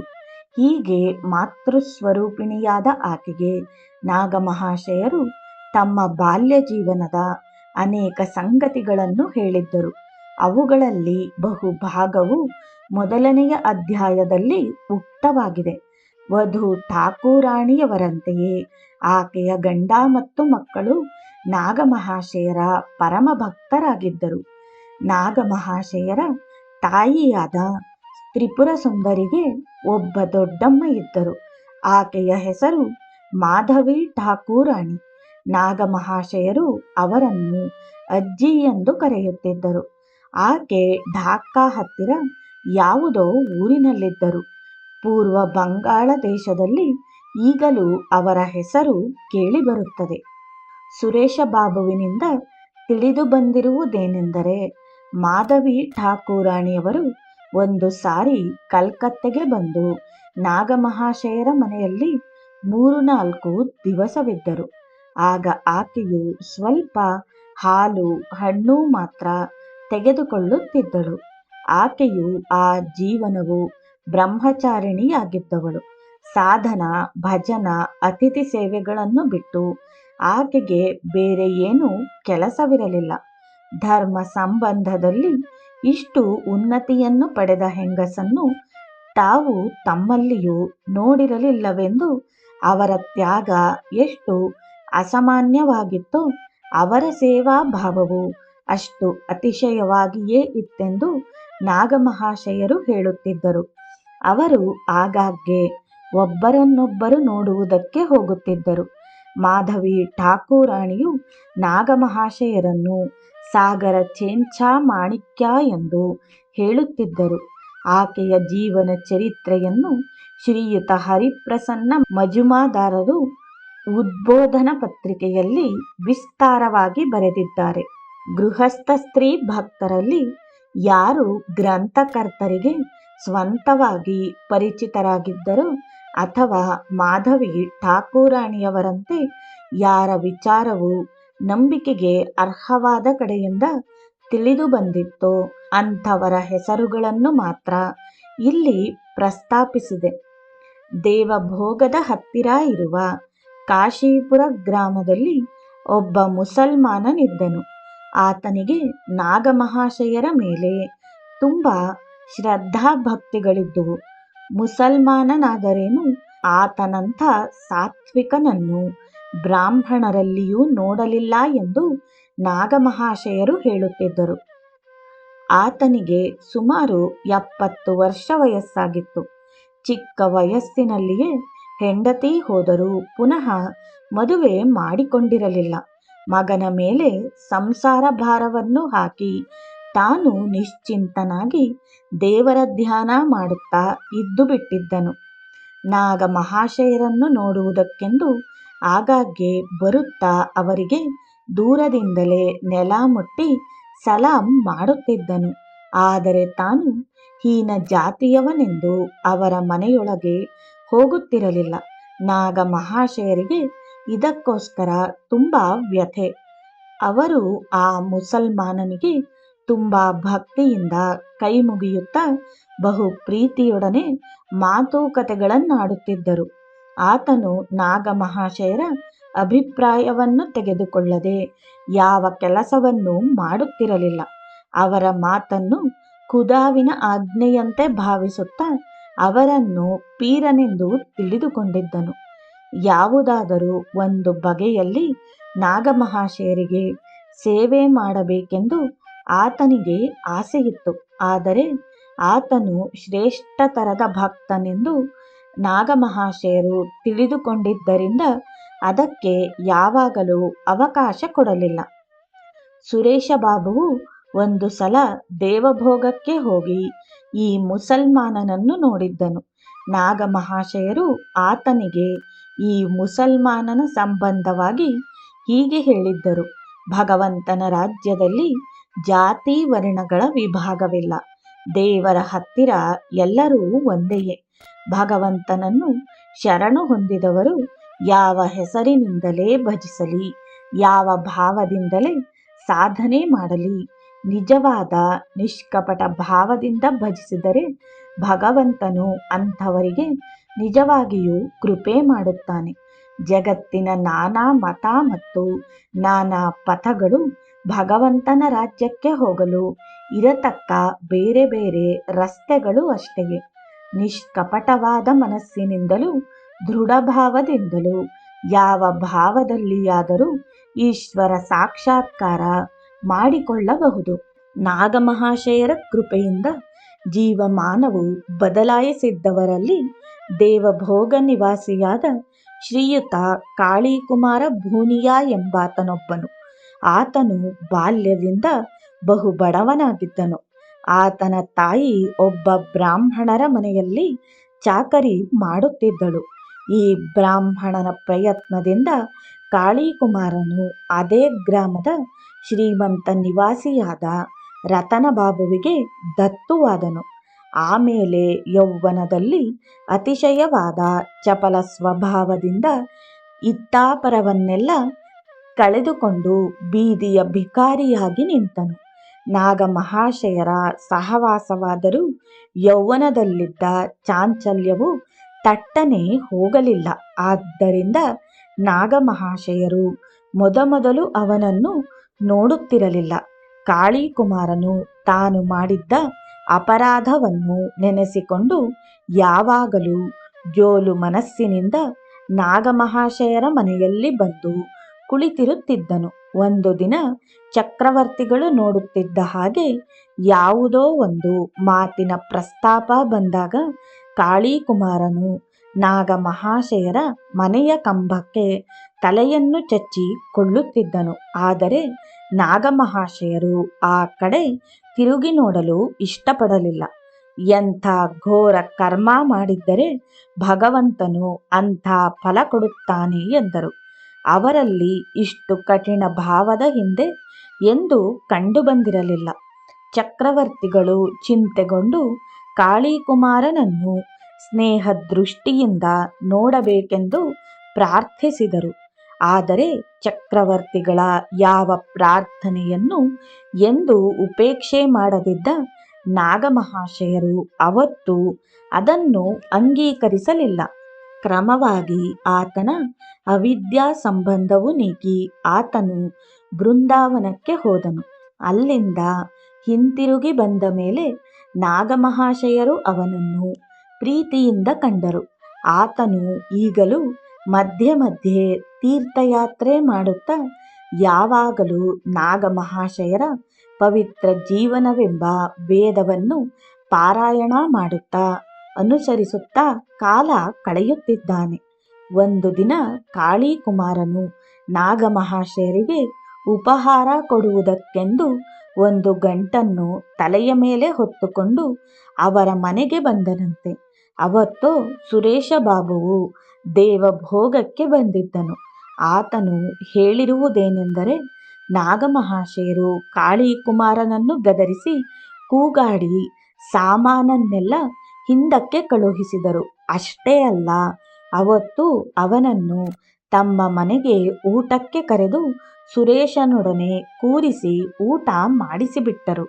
ಒಂದು ಸಲ ಸತ್ಯಗೋಪಾಲ ಠಾಕೂರರು ಢಾಕಾಕ್ಕೆ ಕೀರ್ತನ ಮಾಡುವುದಕ್ಕೆ ಬಂದಿದ್ದರು. ಅವರ ಮೂಲಕವೇ ನಾಗಮಹಾಶಯರ ವಿಚಾರವನ್ನು ಕೇಳಿ ಹರಪ್ರಸನ್ನ ಮಜುಮದಾರರು ಚಕ್ರವರ್ತಿಗಳು ದೇವಭೋಗಕ್ಕೆ ಅವರನ್ನು ನೋಡುವುದಕ್ಕೆ ಹೋದದ್ದು. ದೇವಭೋಗವನ್ನು ಸೇರುವ ಹೊತ್ತಿಗೆ ಸಂಜೆಯಾಗಿತ್ತು. ಮರುದಿನ ಬೆಳಿಗ್ಗೆ ಸತ್ಯಗೋಪಾಲರ ಮನೆಯಲ್ಲಿ ಕೀರ್ತನವು ಮೊದಲಾಗಲು ಅಲ್ಲಿಗೆ ಅತಿ ಹೀನ ದೀನಭಾವದಲ್ಲಿ ಒಬ್ಬಾತನು ಬಂದು ಸಾಷ್ಟಾಂಗ ನಮಸ್ಕಾರ ಮಾಡಿದನು. ಸತ್ಯಗೋಪಾಲರು ಅವರಿಗೆ ನೆಲ ಮುಟ್ಟಿ ನಮಸ್ಕಾರ ಮಾಡಿದರು.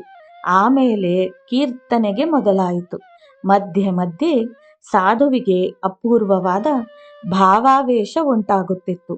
ಕೀರ್ತನ ಮುಗಿಯಲು ನಾಗಮಹಾಶಯರು ಜಯ ರಾಮಕೃಷ್ಣ ಎಂದು ಧ್ವನಿ ಮಾಡುತ್ತಾ ಮಾಡುತ್ತಾ ಅಲ್ಲಿಂದ ಮನೆಯ ಕಡೆಗೆ ಹೊರಟರು. ಹರಪ್ರಸನ್ನರು ಚಕ್ರವರ್ತಿಗಳು ಅವರ ಹಿಂದೆ ಹಿಂದೆ ಹೋದರು. ಹರಪ್ರಸನ್ನರು ಆಗ ಢಾಕಾ ಕಲೆಕ್ಟರ್ ಕಚೇರಿಯಲ್ಲಿ ಪೇಶ್ಕಾರಿ ಕೆಲಸದಲ್ಲಿದ್ದರು. ಹರಪ್ರಸನ್ನರು ಹುಟ್ಟಿದ ಸಂದರ್ಭದಲ್ಲಿ ಒಂದು ಕಥೆಯನ್ನು ಹೇಳುತ್ತಾರೆ. ಹುಟ್ಟಿದ ಮಗುವು ಹೊಲೆ ಮನೆಯಲ್ಲಿ ನಿದ್ರೆ ಮಾಡುತ್ತಾ ಮಲಗಿದ್ದಾಗ ತಟ್ಟನೆ ಆ ಕೊಠಡಿಯ ಬಾಗಿಲು ತೆಗೆಯಿತಂತೆ. ತಾಯಿಯು ಬೆಚ್ಚಿಬಿದ್ದಿ ನೋಡಲು 4 ಕೈಯಿನ ಒಂದು ಕಾಳಿ ಮೂರ್ತಿಯು ಮಗುವನ್ನು ಎತ್ತಿಕೊಳ್ಳುವುದಕ್ಕೆ ಕೈ ನೀಡಿತಂತೆ. ತಾಯಿಯು ಹೆದರಿ ಕೂಗಿಕೊಳ್ಳಲು ಆ ಮೂರ್ತಿಯು ಅಂತರ್ಧಾನವಾಗಿ ಹೋಯಿತಂತೆ. ಹರಪ್ರಸನ್ನರು ಪ್ರಾಯಶಃ ಪ್ರತಿ ಶನಿವಾರವೂ ಢಾಕಾದಿಂದ ನಾಗಮಹಾಶಯರನ್ನು ನೋಡುವುದಕ್ಕೆ ಬರುತ್ತಿದ್ದರು. ಮಳೆಗಾಲದಲ್ಲಿ ಈ ಪ್ರದೇಶದಲ್ಲಿ ನೀರು ತುಂಬಿಕೊಂಡಿರುತ್ತದೆ. ಆಗ ಶನಿವಾರ ಬಂದಿತೆಂದರೆ ನಾಗಮಹಾಶಯರು ಒಂದು ದೋಣಿಯನ್ನು ನಾರಾಯಣಗಂಜಿನ ಶ್ರೀ ಲಕ್ಷ್ಮೀನಾರಾಯಣಜೀಯವರ ದೇವಸ್ಥಾನದ ಹತ್ತಿರಕ್ಕೆ ತಂದು ಅವರಿಗೋಸ್ಕರ ಕಾದಿರುತ್ತಾ ಹರಪ್ರಸನ್ನರು ರೈಲಿನಿಂದ ನಾರಾಯಣಗಂಜಿನಲ್ಲಿ ಬಂದಿಳಿದ ಕೂಡಲೇ ಅವರನ್ನು ದೋಣಿಯಲ್ಲಿ ಕೂರಿಸಿ ತಾವೇ ನಡೆಸುತ್ತಾ ಮನೆಗೆ ಕರೆದುಕೊಂಡು ಬರುತ್ತಿದ್ದರು. ಕ್ರಮೇಣ ಹರಪ್ರಸನ್ನರು ಅದಕ್ಕೆ ಅಡ್ಡಿ ಮಾಡಲಾರಂಭಿಸಿದರು. ಕೊನೆಗೆ ಒಂದು ದಿವಸ ಅವರು ದೋಣಿ ಹತ್ತುವುದಕ್ಕೆ ಒಪ್ಪದಿದ್ದುದರಿಂದ ಒಬ್ಬ ಹುಡುಗನನ್ನು ಗೊತ್ತು ಮಾಡಿದ್ದಾಯಿತು. ಅವನೇ ಪ್ರತಿ ಶನಿವಾರವೂ ಅವರನ್ನು ದೇವಭೋಗಕ್ಕೆ ಕರೆತಂದು ಬಿಟ್ಟು ಪುನಃ ಸೋಮವಾರ ನಾರಾಯಣಗಂಜಿಗೆ ಕಳುಹಿಸಿ ಬರುತ್ತಿದ್ದನು. ಆಮೇಲೆ ಹರಪ್ರಸನ್ನರಿಗೆ ನಾರಾಯಣಗಂಜಿಗೆ ವರ್ಗವಾಯಿತು. ಆಗ ಅವರು ಕೆಲವು ತಿಂಗಳುಗಳ ಮಟ್ಟಿಗೆ ದೇವಭೋಗ ಗ್ರಾಮದಲ್ಲಿಯೇ ವಾಸ ಮಾಡಿಕೊಂಡಿದ್ದರು. ಇನ್ನು ಸ್ವಲ್ಪ ದಿನಕ್ಕೆ ಮತ್ತೆ ಢಾಕಾಕ್ಕೆ ವರ್ಗವಾಯಿತು. ಆಮೇಲೆ ಢಾಕಾದಿಂದಲೇ ಮೊದಲಿನಂತೆ ಬರುತ್ತಿದ್ದರು. ಒಂದು ಸಾರಿ ಏನೋ ಕಾರಣದಿಂದ ಹರಪ್ರಸನ್ನರ ಮಿದುಳು ಸ್ವಲ್ಪ ಚಂಚಲವಾಗಲು ಅವರು ರಜಾ ತೆಗೆದುಕೊಳ್ಳಬೇಕಾಯಿತು. ಅವರ ಹೆಂಡತಿಯು ವ್ಯಾಕುಲಳಾಗಿ ಅವರನ್ನು ನಾಗಮಹಾಶಯರ ಹತ್ತಿರ ಕರೆದುಕೊಂಡು ಹೋದಳು. ಅವರು ಭಕ್ತ ದಂಪತಿಗಳಿಗೆ ಅಭಯ ಕೊಟ್ಟ ಸ್ವಲ್ಪ ಕಾಲಕ್ಕೆ ರೋಗವು ನಿರ್ಮೂಲವಾಗಿ ವಾಸಿಯಾಯಿತು. ನಾಗಮಹಾಶಯರು ದೇಹತ್ಯಾಗ ಮಾಡುವುದಕ್ಕೆ 2-3 ದಿನ ಹಿಂದೆ ಅವರು ಹರಪ್ರಸನ್ನರನ್ನು ಕುರಿತು, ನೋಡಿ, ಪರಮಹಂಸರು ಸತ್ಯವಾಗಿಯೂ ಭಗವಂತನ ಅವತಾರವಾಗಿ ಜನಿಸಿದರು ಎಂದು ಹೇಳಿದರಂತೆ. ನಾಗಮಹಾಶಯರ ಭಕ್ತರಲ್ಲೆಲ್ಲ ಹರಪ್ರಸನ್ನರು ಅವರಿಗೆ ಅತ್ಯಂತ ಪ್ರೀತಿಪಾತ್ರರಾಗಿದ್ದರು. ಅವರು ಹರಪ್ರಸನ್ನರಿಗೆ ಎಂಥ ವೀರಭಾವವಿದೆಯೋ ಅಂಥ ಭಕ್ತಿಯೂ ಇದೆ ಎಂದು ಹೇಳುತ್ತಿದ್ದರು. ಪೂಜ್ಯ ಪಾದಸ್ವಾಮಿ ಬ್ರಹ್ಮಾನಂದರು ಅವರ ಭಕ್ತಿಯಿಂದ ವಿಮೋಹಿತರಾಗಿದ್ದರು. ನಾಗಮಹಾಶಯರ ಆದರ್ಶ ಜೀವನವು ಹರಪ್ರಸನ್ನರಲ್ಲಿ ಪ್ರತಿಫಲಿತವಾದ ಹಾಗೆ ಮತ್ತಾರಲ್ಲೂ ಆಗಿಲ್ಲ. ಅವರನ್ನು ನೋಡಿದರೆ, ಅವರ ಬಾಯಿಂದ ಕೃಪೆ ಕೃಪೆ, ಅವ್ಯಾಜ ಕೃಪೆ ಎಂಬ ಮಾತುಗಳನ್ನು ಕೇಳಿದರೆ ನಾಗಮಹಾಶಯರ ಜ್ಞಾಪಕ ಬರುತ್ತದೆ. ಅವರ ದೀನತೆ, ಭಕ್ತಿಭಾವ, ಪ್ರೇಮೋತ್ಸಾಹ, ಸೇವೆ ಮುಂತಾದವುಗಳು ನಾಗಮಹಾಶಯರನ್ನೇ ಜ್ಞಾಪಕಕ್ಕೆ ತರುತ್ತವೆ. ಹರಪ್ರಸನ್ನರು ಬಾಲ್ಯದಿಂದಲೂ ದೇವ ಬ್ರಾಹ್ಮಣರಲ್ಲಿ ಭಕ್ತಿಯುಳ್ಳವರಾಗಿದ್ದರು. ಇವರು ಅನೇಕ ಕೀರ್ತನೆಗಳನ್ನು ರಚಿಸಿದ್ದಾರೆ. ಭಾವಾವೇಶದಿಂದ ಅವುಗಳಲ್ಲಿ ಕೆಲವನ್ನು ಆಗಾಗ್ಗೆ ಅವರೇ ಹಾಡುತ್ತಲೂ ಇರುತ್ತಾರೆ. ನಾಗಮಹಾಶಯರು ಲೋಕಾಂತರವನ್ನೈಯುವುದಕ್ಕೆ ಕೆಲವು ಗಂಟೆಗಳ ಮುಂಚೆ ಹರಪ್ರಸನ್ನರು ದೇವಭೋಗವನ್ನು ಬಿಟ್ಟು ಹೊರಟು ಹೋದರು. ನಾಗಮಹಾಶಯರ ಅಂತಿಮ ಕಾಲವನ್ನು ನೋಡಲು ಅವರ ಮನಸ್ಸು ತಡೆಯಲಾರದೆ ಹೋಯಿತು. ಅವರು ತಾವು ಹುಟ್ಟಿದ್ದ ಊರನ್ನು ಬಿಟ್ಟು ಕೆಲವು ದಿನ ನಾರಾನದಿಯ ಎಂಬ ಹಳ್ಳಿಯಲ್ಲಿದ್ದರು. ಈಗ ಉತ್ಕಲ ದೇಶದಲ್ಲಿದ್ದಾರೆ. ಶ್ರೀ ನಟವರ ಮುಖ್ಯೋಪಾಧ್ಯಾಯರು ನಾಗಮಹಾಶಯರ ಕೊನೆಗಾಲದಲ್ಲಿ ಅವರೊಡನೆ ಸೇರಿದರು. ಅವರು ಇದ್ದದ್ದು ದೇವಭೋಗವೇ. ಆದ್ದರಿಂದ ನಾಗಮಹಾಶಯರ ಹತ್ತಿರ ಇರಲು ಹೆಚ್ಚು ಅವಕಾಶವಿರುತ್ತಿತ್ತು. ನಟವರರ ಪೂರ್ವ ಜೀವಮಾನವು ಉಚ್ಛೃಂಖಲವಾಗಿದ್ದರೂ ಅದರಲ್ಲಿ ಭಕ್ತಿಯ ಬೀಜವಿತ್ತು. ನಾಗಮಹಾಶಯರು ಅವತಾರ ಪುರುಷರೆಂದು ಅವರ ನಂಬಿಕೆ. ನಾಗಮಹಾಶಯರ ತಂದೆಯ ಉತ್ತರ ಕ್ರಿಯಾದಿಗಳಿಗೆ ಅವರ ಮನೆಯನ್ನು ಅಡುವು ಹಾಕಿ ಸಾಲ ಮಾಡಿತ್ತು. ನಟವರ ಮುಂತಾದ ಭಕ್ತರ ಸಹಾಯದಿಂದಲೇ ಠಾಕೂರಾಣಿಯವರು ಆ ಸಾಲವನ್ನು ತೀರಿಸಿದರು. ನಟವರರ ಪ್ರಯತ್ನದಿಂದಲೇ ನಾಗಮಹಾಶಯರ ಸಮಾಧಿಯ ಮೇಲೆ ಒಂದು ಶಿಲಾಮಂದಿರವು ನಿರ್ಮಿತವಾಗಿದೆ. ಅದರಲ್ಲಿ ನಾಗಮಹಾಶಯರು ಉಪಯೋಗಿಸುತ್ತಿದ್ದ ಪದಾರ್ಥಗಳೆಲ್ಲ ಇವೆ. ಅದರ ತಳದಲ್ಲಿ ಅವರ ಬೂದಿಯನ್ನಿಟ್ಟಿದೆ. ಬೇಲೂರು ಮಠದಲ್ಲಿ ನಡೆಯುವಂತೆ ಇಲ್ಲಿಯೂ ನಾಗಮಹಾಶಯರ ಪೂಜಾ ಸೇವಾದಿಗಳು ನಡೆಯುವಂತೆ ನಟವರರೇ ಏರ್ಪಡಿಸಿದ್ದಾರೆ. ತಮಗೆ ಯಾವುದು ಒಳ್ಳೆಯದೆಂದು ತಿಳಿದು ಬರುತ್ತಿತ್ತೋ ಅದಕ್ಕೋಸ್ಕರ ನಟವರರು ತಮ್ಮ ಸರ್ವಸ್ವವನ್ನೂ ಕೊಡಲು ಸಿದ್ಧರಾಗಿದ್ದರು ಮತ್ತು ಅದನ್ನು ನಡೆಸುವುದಕ್ಕೆ ಅವರು ಯಾವಾಗಲೂ ಹಿಂತೆಗೆಯುತ್ತಿರಲಿಲ್ಲ. ನಟವರರು ಒಂದು ಸಾರಿ ಒಂದು ನಾಟಕವನ್ನು ಬರೆದಿದ್ದರು. ಭಕ್ತರಿಗೋಸ್ಕರವಾಗಿ ಭಗವಂತನು ಮನುಷ್ಯ ದೇಹದಲ್ಲಿ ಅವತಾರ ಮಾಡುವುದು ಮತ್ತು ಪತಿತರರನ್ನು ಉದ್ಧಾರ ಮಾಡುವುದು ಇದೇ ಆ ನಾಟಕದ ವಿಷಯ. ದೇವಭೋಗ ಗ್ರಾಮದಲ್ಲಿ ಆ ನಾಟಕವನ್ನು ಅಭಿನಯಿಸಿದರು. ನಾಗಮಹಾಶಯರು ಅದನ್ನು ನೋಡುವುದಕ್ಕೆ ಹೋಗಿದ್ದರು. ಇದರಲ್ಲಿ ನಟವರರು ನಾಗಮಹಾಶಯರ ದಯೆ ಮತ್ತು ಅಮಾನುಷಿಕ ದೈನ್ಯಗಳನ್ನು ಚಿತ್ರಿಸಿದರು. ನಾಗಮಹಾಶಯರು ನಟವರರಿಗೆ ಸ್ವಲ್ಪ ಸ್ವಲ್ಪ ಶಾಸ್ತ್ರ ಗ್ರಂಥಗಳನ್ನು ಓದಬೇಕೆಂದು ಹೇಳಿದ್ದರು. ಅದರಂತೆ ಅವರು ಓದಲು ಗುರುಕೃಪೆಯಿಂದ ಅದರ ಮರ್ಮಾರ್ಥವನ್ನು ಭೇದಿಸಿ ತಿಳಿಯುವುದರಿಂದ ಅಲೌಕಿಕ ಪ್ರತಿಭೆಯುಂಟಾಯಿತು. ಆದರೆ ನಾಗಮಹಾಶಯರನ್ನು ಹೊರತು ಅವರು ಮತ್ತಾರನ್ನು ಗೌರವಿಸುತ್ತಿರಲಿಲ್ಲ. ಮಧ್ಯೆ ಮಧ್ಯೆ ಚಾಕರಿ ನೌಕರಿಗಳನ್ನು ಮಾಡುತ್ತಿದ್ದರು. ತಮ್ಮ ಕಾಲದಲ್ಲಿ ಬಹುಭಾಗವನ್ನು ಭಗವಂತನಿಗಾಗಿ ಸಮರ್ಪಿಸಿ ನಿಶ್ಚಿಂತರಾಗಿರುತ್ತಿದ್ದರು. ಅವರು ದೇವಭೋಗದಲ್ಲಿ ವಾಸವಾಗಿರುತ್ತಿದ್ದದ್ದೇ ಹೆಚ್ಚು ಕಾಲ. ಠಾಕೂರಾಣಿಯವರು ಅವರಲ್ಲಿ ಪ್ರಸ್ತಾಪಿಸಿದೆ ಯಾವ ಕೆಲಸವನ್ನೂ ಮಾಡುತ್ತಿರಲಿಲ್ಲ. ನಟವರರು ಯಾವಾಗಲೂ ಅವರ ಯೋಗಕ್ಷೇಮಗಳನ್ನು ನೋಡಿಕೊಳ್ಳುತ್ತಿರಲಿಲ್ಲ. ಠಾಕೂರಾಣಿಯವರು ಬೃಂದಾವನ, ಕಾಶಿ ಮುಂತಾದ ಕಡೆಗಳಲ್ಲಿ ಯಾತ್ರೆ ಮಾಡಿ ಬಂದದ್ದು ಅವರ ಜೊತೆಯಲ್ಲಿಯೇ ಮತ್ತು ಸಹಾಯದಿಂದಲೇ. ಅವರಿಗೋಸ್ಕರವಾಗಿ ನಟವರರು ಪ್ರಾಣ ಕೊಡುವುದಕ್ಕೂ ಹಿಂದೆಗೆಯುತ್ತಿರಲಿಲ್ಲ. ನಾಗಮಹಾಶಯರ ಭಕ್ತರೆಂದರೆ ಅವರಿಗೆ ಪ್ರಾಣಕ್ಕಿಂತಲೂ ಹೆಚ್ಚು. ನಟವರರು ಆಗಾಗ್ಗೆ ಕಲ್ಕತ್ತೆಗೆ ಬಂದು ರಾಮಕೃಷ್ಣ ಭಕ್ತರ ಪಾದಧೂಳಿಯನ್ನು ತೆಗೆದುಕೊಂಡು ಹೋಗುತ್ತಿದ್ದರು. ಆದರೆ ಸುಖವಿರಲಿ, ದುಃಖವಿರಲಿ, ಬದುಕಿರಲಿ, ಸಾಯಲಿ, ನಾಗಮಹಾಶಯರೊಬ್ಬರೇ ಅವರ ಅವಲಂಬನ. ನಾಗಮಹಾಶಯರ ಸ್ಮೃತಿ ರಕ್ಷಣೆಗಾಗಿ ಯಾರು ಜೀವಮಾನವನ್ನೇ ಧಾರೆ ಎರೆದಿದ್ದರೋ ಅವರು ನಿಜವಾಗಿಯೂ ಪೂಜ್ಯರು. ನಾಗಮಹಾಶಯರ ಮತ್ತೊಬ್ಬ ಭಕ್ತರು ಅನ್ನದಾ ಠಾಕೂರರು. ಅವರು ರಾಮಕೃಷ್ಣ ಭಕ್ತರಲ್ಲಿ ಸುಪರಿಚಿತರು. ಅನ್ನದರಿಗೆ ಓದು ಬರಹ ಬರುತ್ತಿರಲಿಲ್ಲ. ಆದರೆ ಅವರು ಭಕ್ತಿ ವಿಶ್ವಾಸಗಳಲ್ಲಿ ವೀರರು. ಅವರು ಹುಟ್ಟಿದ್ದು ಮುನಶಿಗಂಜಿನ ಹತ್ತಿರ ಇರುವ ಯಾವುದೋ ಒಂದು ಹಳ್ಳಿಯಲ್ಲಿ.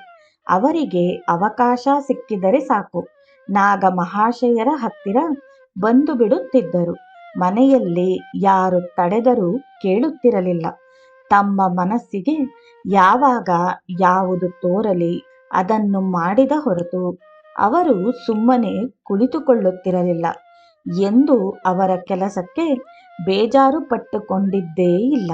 ಪರೋಪಕಾರವೆಂದರೆ ಪ್ರಾಣ ಕೊಡುವುದಕ್ಕೂ ಹಿಂತೆಗೆಯುತ್ತಿರಲಿಲ್ಲ. ನಾಗಮಹಾಶಯರ ಅವರು ಅದಮ್ಯವಾದ ಉದ್ಯಮ, ಅಜೇಯ ಸಾಹಸ, ಅಕಪಟ ಭಕ್ತಿ, ಸರಳ ವಿಶ್ವಾಸ ಇವುಗಳನ್ನು ನೂರಾರು ವಿಧದಲ್ಲಿ ಹೊಗಳುತ್ತಿದ್ದರು. ಈ ನಿಷ್ಕಪಟವಾದ ಬ್ರಾಹ್ಮಣನ ಮೇಲೆ ಅವರಿಗೆ ಅಪಾರವಾದ ವಿಶ್ವಾಸವಿತ್ತು. ಹರಪ್ರಸನ್ನರು ಢಾಕಾದಲ್ಲಿದ್ದಾಗ ಅನ್ನದರು ಅವರ ಜೊತೆಯಲ್ಲಿ ಸ್ವಲ್ಪ ದಿವಸವಿದ್ದರು. ಆ ಊರಿನಲ್ಲಿದ್ದ ಒಬ್ಬ ಡೆಪ್ಯೂಟಿಯೊಡನೆ ಅನ್ನದರಿಗೆ ಪರಿಚಯವಿತ್ತು. ಆದ್ದರಿಂದ ಅವರೊಡನೆ ಆಗಾಗ್ಗೆ ಸಂಚಾರಕ್ಕೆ ಹೋಗಿ ಬರುತ್ತಿದ್ದರು. ಈ ಸಮಯದಲ್ಲಿ ಅಮೆರಿಕಾದಿಂದ ಪೂಜ್ಯಪಾದ ವಿವೇಕಾನಂದರ ವಿಜಯ ದುಂದುಭಿಯು ಭರತಖಂಡದ ಒಂದು ತುದಿಯಿಂದ ಮತ್ತೊಂದು ತುದಿಯವರೆಗೆ ಪ್ರತಿಧ್ವನಿತವಾಗುತ್ತಿತ್ತು. ಅವರ ಸಂಬಂಧವಾಗಿ ಅನ್ನದರು ನಾಗಮಹಾಶಯರಿಂದ ಅನೇಕ ಸಂಗತಿಗಳನ್ನು ಕೇಳಿದ್ದರು. ಒಂದು ದಿನ ಅನ್ನದರು ಡೆಪ್ಯೂಟಿಯ ಮನೆಗೆ ಹೋಗಿದ್ದಾಗ ವಿವೇಕಾನಂದರ ಮಾತು ಬಂತು. ಡೆಪ್ಯೂಟಿಯು ಸ್ವಾಮಿಗಳ ಮೇಲೆ ಸುಳ್ಳು ದೋಷಾರೋಪಣೆಗೆ ಆರಂಭ ಮಾಡಿದನು. ಅನ್ನದರು ಸ್ಥಿರವಾದ ಸ್ವರದಲ್ಲಿ, ನೀವು ಡೆಪ್ಯೂಟಿಗಳೆಂದು ನಿಮ್ಮ ಮಾತಿಗೆ ನಾನು ಪ್ರತಿ ಹೇಳುತ್ತಿಲ್ಲ.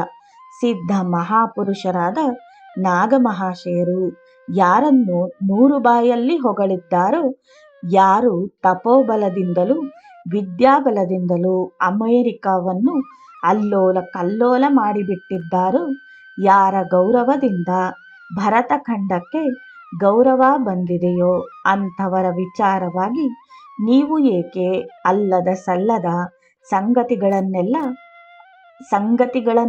ಹೇಳಿ ಪಾಪ ಕಟ್ಟಿಕೊಳ್ಳುತ್ತೀರಿ ಎಂದರು. ಇದರಿಂದೇನೂ ಪ್ರಯೋಜನವಾಗಲಿಲ್ಲ. ಪುನಃ ನಿಂದೆಗೆ ಆರಂಭವಾಯಿತು. ಆಗ ಅನ್ನದರು ಅವರ ಎದುರಿಗೆ ಬಂದು ನಿಂತು ದೃಢವಾದ ಧ್ವನಿಯಿಂದ, ಸ್ವಾಮಿಗಳ ವಿರುದ್ಧವಾಗಿ ಇನ್ನೊಂದು ಮಾತು ನಿಮ್ಮ ಬಾಯಿಂದ ಬಂದರೂ ನಿಮ್ಮನ್ನು ತೀರಿಸಿಬಿಡುತ್ತೇನೆ ಎಂದರು. ಅವರ ಉಗ್ರ ಮೂರ್ತಿಯನ್ನು ನೋಡಿ ಡೆಪ್ಯೂಟಿಗಳ ಮುಖವು ಬಿಳಿಚಿಕೊಂಡಿತು. ಇದೇನಯ್ಯ, ತಮಾಷೆಗೆ ಹಾಗೆಂದರೆ ಅದಕ್ಕೆ ಕೋಪಿಸಿಕೊಳ್ಳುತ್ತಾರೆಯೇ ಎಂದರು. ಅನ್ನದರು ಮರು ಮಾತಾಡದೆ ಅಲ್ಲಿಂದ ಹೊರಟು ಹೋದರು. ತಿರುಗಿ ಜೀವವಿರುವವರೆಗೆ ಅವರು ಆ ಡೆಪ್ಯೂಟಿಯ ಮುಖವನ್ನು ನೋಡಲಿಲ್ಲ. ನಾಗಮಹಾಶಯರ ಅಂತ್ಯಕಾಲವು ಸಮೀಪಿಸಲು ಅನ್ನದರು ವ್ಯಾಕುಲರಾಗಿ ಶ್ರೀ ಶ್ರೀ ಮಾತೆಯವರಲ್ಲಿಗೆ ಜೀವನ ಭಿಕ್ಷೆಗಾಗಿ ಹೋದರು. ಶ್ರೀ ಶ್ರೀ ಮಾತೆಯವರು ಆಗ ಜಯರಾಮ ವಾಟಿಯಾದಲ್ಲಿದ್ದರು. ಅನ್ನದರು ತಾರಕೇಶ್ವರದಿಂದ ರಾಜಾರಾಮ ವಾಟಿಗೆ ನಡೆದುಕೊಂಡು ಹೋಗಿ ನಡೆದುಕೊಂಡು ಬಂದು ಅಲ್ಲಿಂದ ಕಲ್ಕತ್ತೆಗೆ ಹೋಗಿ ಗಿರೀಶಬಾಬುಗಳನ್ನು ನೋಡಿದರು. ಆಮೇಲೆ ದೇವಭೋಗಕ್ಕೆ ಹಿಂತಿರುಗಿ ಬರಲು ಅಷ್ಟು ಹೊತ್ತಿಗೆ ನಾಗಮಹಾಶಯರು ಇಹಲೋಕವನ್ನು ಬಿಟ್ಟಿದ್ದರು.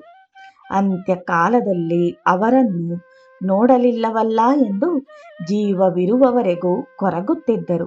ಅನ್ನದರ ಒಬ್ಬ ತಮ್ಮನ ಸಂಬಂಧದಲ್ಲಿ ಅವರು ತುಂಬ ಚಿಂತೆ ಪಡುತ್ತಿದ್ದರು. ಆತನು ಅಣ್ಣನಿಗೆ ಪ್ರತಿಯೊಂದರಲ್ಲೂ ತಲೆ ಕೆಳಕ್ಕೂ ಅಣ್ಣನಿಗೆ ಆಚಾರ ನಿಷ್ಠೆ ಮುಂತಾದವು ಹೆಚ್ಚಾಗಿರಲಿಲ್ಲ. ಓದು ಬರಹ ತಿಳಿಯದು. ತಮ್ಮನ್ನು ಪರಮ ಆಚಾರವಂತ, ವೇದಾಧ್ಯಾಯಿ, ಆದರೆ ಶುದ್ಧಾಂಗವಾಗಿ ಭಕ್ತಹೀನ. ಆದ್ದರಿಂದ ಅನ್ನದರು ಯಾವಾಗಲೂ ಅವನಿಗೆ ಭಗವಾನ್ ರಾಮಕೃಷ್ಣರ ಚರಣದಲ್ಲಿ ಭಕ್ತಿಯುಂಟಾಗುವಂತೆ ಆಶೀರ್ವಾದ ಮಾಡಿ ಎಂದು ಕೇಳುತ್ತಿದ್ದರು. ನಾಗಮಹಾಶಯರ ಅಂತ್ಯಕಾಲದಲ್ಲಿ ಒಂದು ದಿನ ಆತನು ಅವರನ್ನು ನೋಡುವುದಕ್ಕೆ ಹೋಗಿದ್ದನು. ಒಂದು ದಿವಸ ರಾತ್ರಿ ಚಕ್ರವರ್ತಿಗಳೊಡನೆ ನಾಗಮಹಾಶಯರಿಗೆ ಈಶೋಪನಿಷತ್ತನ್ನು ಓದಿ ಹೇಳಿದ್ದನು. ಒಂದು ಸಲ ಬೇಲೂರು ಮಠಕ್ಕೂ ಹೋಗಿದ್ದನು. ಆದರೆ ಅಹಂಭಾವವು ಬಲವಾಗಿದ್ದುದರಿಂದ ಎಲ್ಲಿಯೂ ಯಾವ ಸಾಧುವಿನ ಕೃಪಾಲಾಭವೂ ಆಗಲಿಲ್ಲ. ತಮ್ಮನು ಅವನ ಜೀವಮಾನದಲ್ಲಿ ತುಂಬ ದುಃಖವನ್ನು ಅನುಭವಿಸುತ್ತಾನೆ ಎಂದು ಅನ್ನದರು ಹೇಳುತ್ತಿದ್ದರು. ಆ ಮಾತು ನಿಜವಾಯಿತು. ನಾಗಮಹಾಶಯರು ಅಂತರ್ಧಾನವಾದ 9 ವರ್ಷದ ಮೇಲೆ ಅನ್ನದರು ಆಮಶಂಕೆಯಿಂದ ಮೃತರಾದರು. ಸಾವಿನ ಹೊತ್ತಿನಲ್ಲಿ ಅವರು ನಾಗಮಹಾಶಯರ ಭಕ್ತರನ್ನು ನೋಡಬೇಕೆಂದು ಅಪೇಕ್ಷಿಸಿದರು. ಈ ವರ್ತಮಾನವು ತಿಳಿದು ಹರಿಪ್ರಸನ್ನರು ಅಲ್ಲಿಗೆ ಬಂದರು. ಅವರನ್ನು ನೋಡಿ ಅನ್ನದರು ಪರಮ ಸಂತೋಷದಿಂದ, ಅಣ್ಣ, ಈ ಶರೀರ ಹೋಗುವುದಕ್ಕೆ ಹೆಚ್ಚು ತಡವಿಲ್ಲ. ಬೇರೆ ದೇಹ ಬಂದು ಜಾಗ್ರತೆಯಾಗಿ ಗುರು ಮಹಾರಾಜರ ಸೇವೆಗೆ ಬರುವಂತೆ ಆಶೀರ್ವಾದ ಮಾಡಿ ಎಂದು ಕೇಳಿಕೊಂಡು ಗದ್ಗದ ಸ್ವರದಿಂದ ಶ್ರೀರಾಮಕೃಷ್ಣ ಮತ್ತು ನಾಗಮಹಾಶಯರ ಹೆಸರನ್ನು ಜಪಿಸುವುದಕ್ಕೆ ಮೊದಲು ಮಾಡಿದರು. ಆಮೇಲೆ ಸ್ವಲ್ಪ ಹೊತ್ತಿಗೆಲ್ಲ ಅವರ ಪ್ರಾಣ ಹೋಯಿತು. ಹರಪ್ರಸನ್ನರು ಈಗ ಮಾಡುತ್ತಿರುವ ಕೆಲಸದಲ್ಲಿ ಅನ್ನದರನ್ನೇ ಮುಖ್ಯ ಲಕ್ಷ್ಯವನ್ನಾಗಿ ಇಟ್ಟುಕೊಂಡು ನಾಗಮಹಾಶಯರ ಭಕ್ತರಿಗೋಸ್ಕರ ಪ್ರಾಣವನ್ನಾದರೂ ಕೊಡುತ್ತಾರೆ. ಶ್ರೀಮತಿ ಹರಕಾಮಿನಿಯ ಪತಿಯಾದ ಶ್ರೀ ಕೈಲಾಸಚಂದ್ರ ದಾಸರು ತಮ್ಮ ಪತ್ನಿಯಂತೆಯೇ ಜೀವಮಾನದ ಸಮಸ್ತ ಶುಭಾಶುಭಗಳ ಭಾರವನ್ನು ನಾಗಮಹಾಶಯರಿಗೆ ಅರ್ಪಣೆ ಮಾಡಿಬಿಟ್ಟಿದ್ದರು. ಕೈಲಾಸ ಬಾಬುಗಳು ನಾಗಮಹಾಶಯರ ಸಂಸಾರದಲ್ಲಿ ಒಂದು ವಿಧವಾದ ಮನೆ ವಾರ್ತೆಯವರಂತೆ ಇದ್ದರು. ಅಂಗಡಿ ಮುಂಗಟ್ಟುಗಳಿಗೆ ಹೋಗುವುದು, ಮನೆಗೆ ಬಾಗಿಲುಗಳನ್ನು ಸರಿ ಮಾಡಿಸುವುದು, ಸಮಯ ಸಂದರ್ಭಗಳಲ್ಲಿ ಸಾಲ ಸೋಲಗಳನ್ನು ತಂದು ಸಂಸಾರವನ್ನು ನಡೆಸುವುದು ಮುಂತಾದ ಕೆಲಸಗಳಲ್ಲಿ ಅವರು ಠಾಕೂರಾಣಿಯವರಿಗೆ ಮುಖ್ಯ ಸಹಾಯಕರಾಗಿದ್ದರು. ಅವರು ವೀರಭಾವದ ಸಾಧಕರಾಗಿದ್ದು ಪಾನ ಮಾಡುವ ಆಚಾರವನ್ನಿಟ್ಟುಕೊಂಡಿದ್ದರು. ಅವರನ್ನು ನಿವೃತ್ತಿ ಮಾರ್ಗಕ್ಕೆ ತರಲು ನಾಗಮಹಾಶಯರು ತುಂಬ ಶ್ರಮಪಟ್ಟರು. ಅವರ ಪಾನದೋಷವನ್ನು ತಪ್ಪಿಸಲು ನಾಗಮಹಾಶಯರು ಒಂದು ದಿನ ತಾವೇ ಮದ್ಯವನ್ನು ಕೊಂಡು ತಂದು ಅವರಿಗೆ ಮೇಲಿಂದ ಮೇಲೆ ಕುಡಿಸಿದರು. ಅವತ್ತಿನಿಂದ ಕೈಲಾಸರು ತಮ್ಮ ಜೀವಮಾನದಲ್ಲಿ ಮದ್ಯವನ್ನು ಮುಟ್ಟಲಿಲ್ಲ. ನಾಗಮಹಾಶಯರು ಯಾರಿಂದಲೂ ಸೇವೆ ಮಾಡಿಸಿಕೊಳ್ಳುತ್ತಿರಲಿಲ್ಲ. ಆದರೆ ಕೈಲಾಸರ ವಿಚಾರದಲ್ಲಿ ಯಾವ ಮಾತೂ ನಡೆಯದು. ನಾಗಮಹಾಶಯರನ್ನು ಗದರಿಸಿ ತಮ್ಮ ಇಚ್ಛೆ ಬಂದಂತೆ ಊಟ ತಿಂಡಿಗಳನ್ನು ಮಾಡಿಸಿಬಿಡುತ್ತಿದ್ದರು. ಅವರಿಗೆ ಹೆದರದೇ ಇದ್ದವರು ದೇವಭೋಗದಲ್ಲೇ ಯಾರೂ ಇರಲಿಲ್ಲ.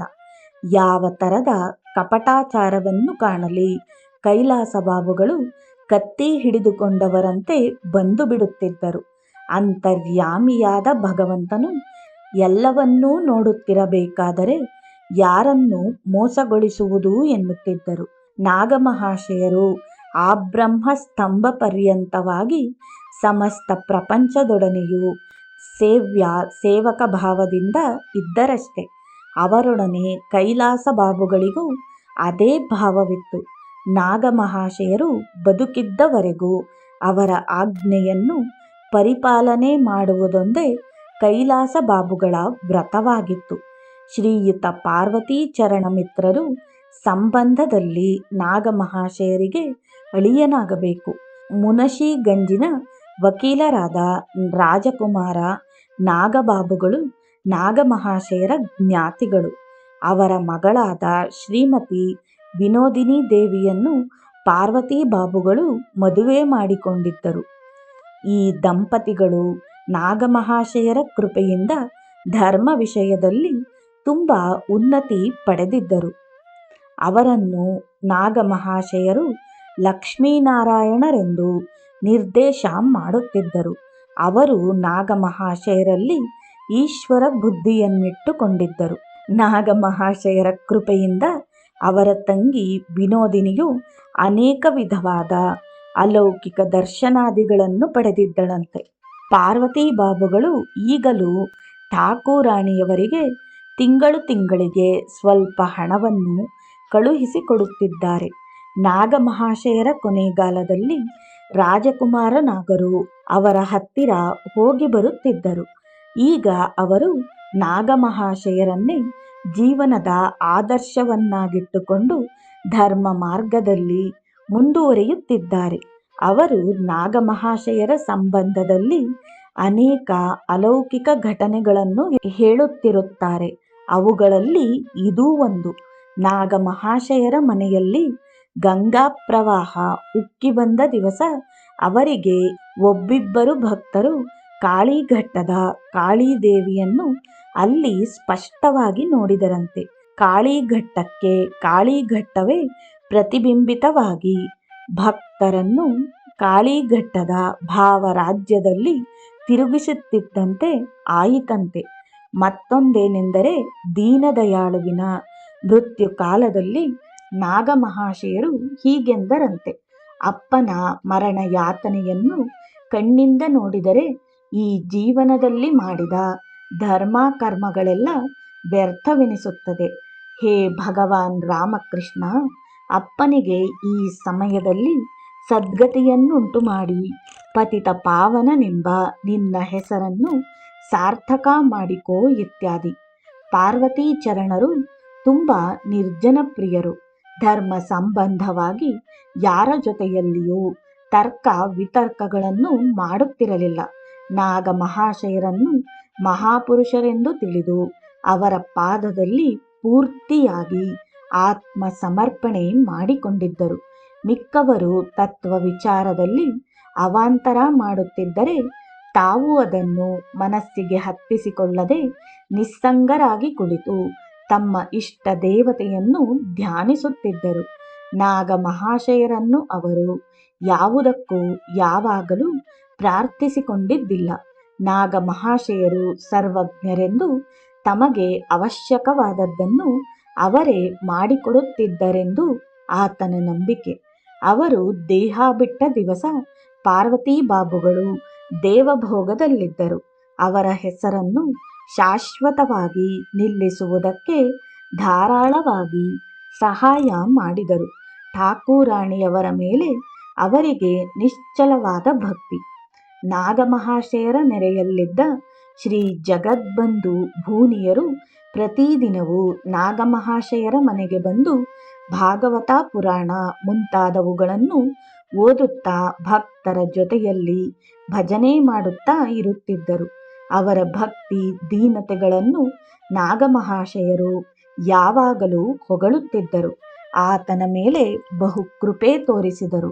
ಪ್ರತಿನಿತ್ಯವೂ ತಾವೇ ಲಾಂಧ್ರವನ್ನು ಹಿಡಿದುಕೊಂಡು ಆತನನ್ನು ಮನೆಗೆ ಕರೆದುಕೊಂಡು ಹೋಗಿ ಬಿಡುತ್ತಿದ್ದರು.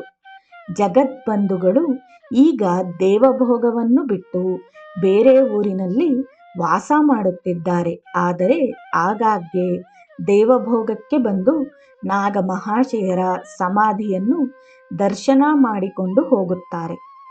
ನಾಗಮಹಾಶಯರ ಬಾಲ್ಯ ಸ್ನೇಹಿತನಾದ ಶ್ರೀಯುತ ಕಾಮಿನಿ ಕುಮಾರ ಮುಖ್ಯೋಪಾಧ್ಯಾಯರು ದೇವಭೋಗದಲ್ಲಿ ಎಲ್ಲರಿಗಿಂತ ಹಿರಿಯರು. ಕಾಮಿನಿ ಕುಮಾರರು ಬಹು ಗಂಭೀರ ಸ್ವಭಾವದವರು.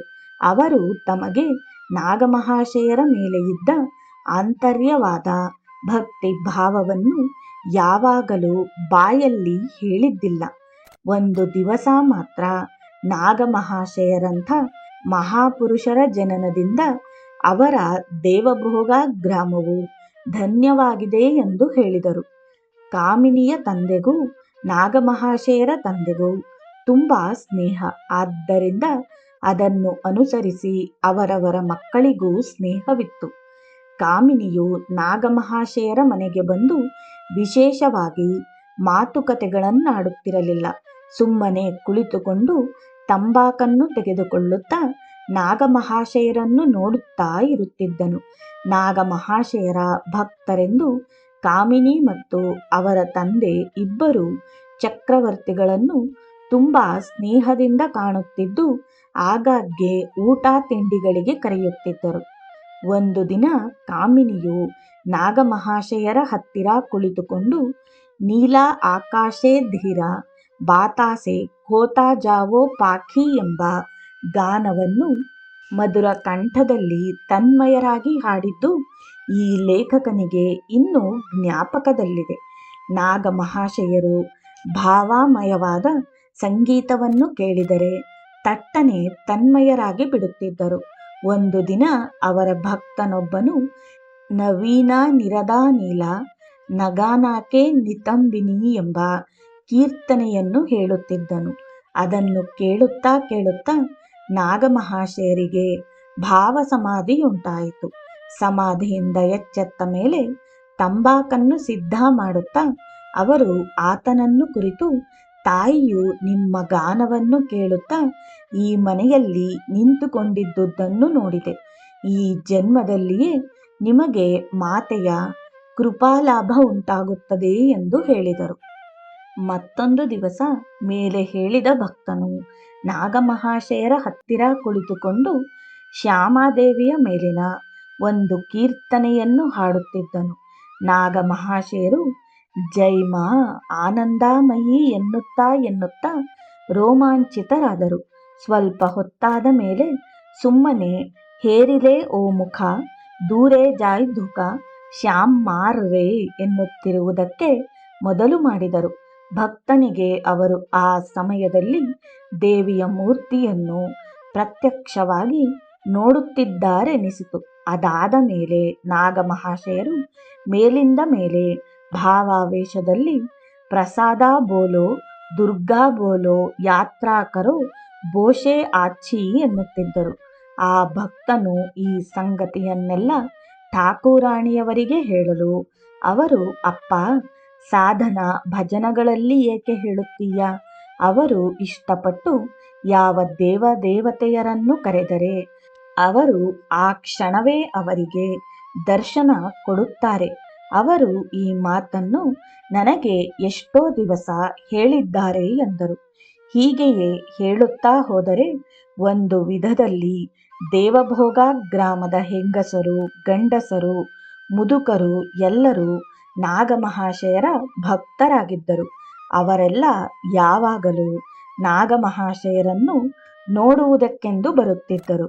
ಇವರಲ್ಲಿ ಸತ್ಯ ಗೋಪಾಲ ಬಾಬುಗಳ ಸಹೋದರರಾದ ಶ್ರೀಯುತ ಮಹಿಮಾಚರಣ ಠಾಕೂರರು ಮತ್ತು ನಕರಿ ದತ್ತರು ಇವರ ಹೆಸರುಗಳು ಉಲ್ಲೇಖ ಯೋಗ್ಯವಾದುವು.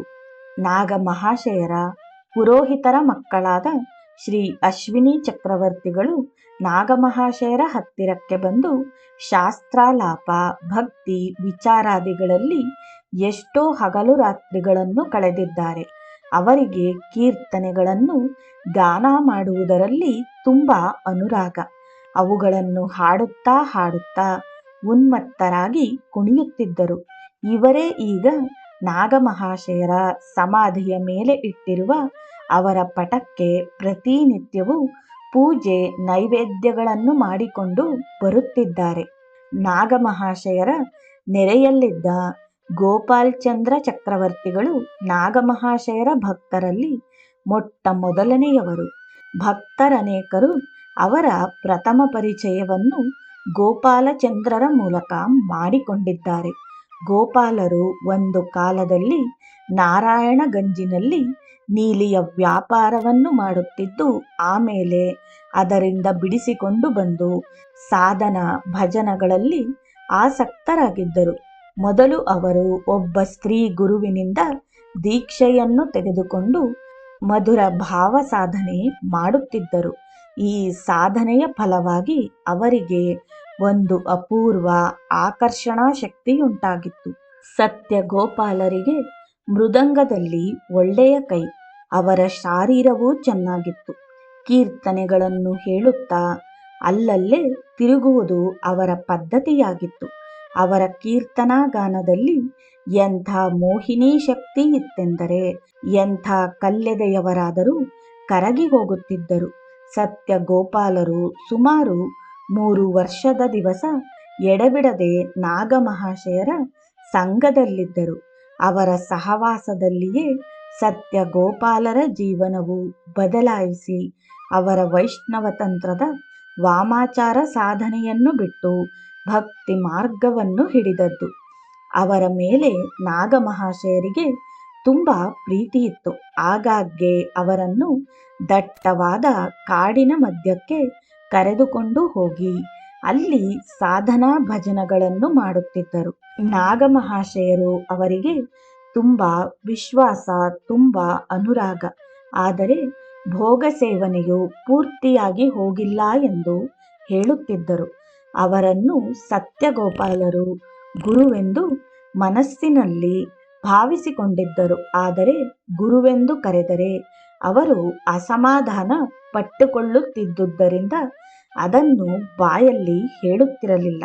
ನಾಗಮಹಾಶಯರು ವೇದವೇ ಮೂರ್ತಿವೆತ್ತವರು ಅಥವಾ ಆಕಾಶದಂತೆ ಮಹಿಮಾನ್ವಿತರು ಎಂದು ಸತ್ಯಗೋಪಾಲರು ಭಾವಿಸಿದ್ದರು.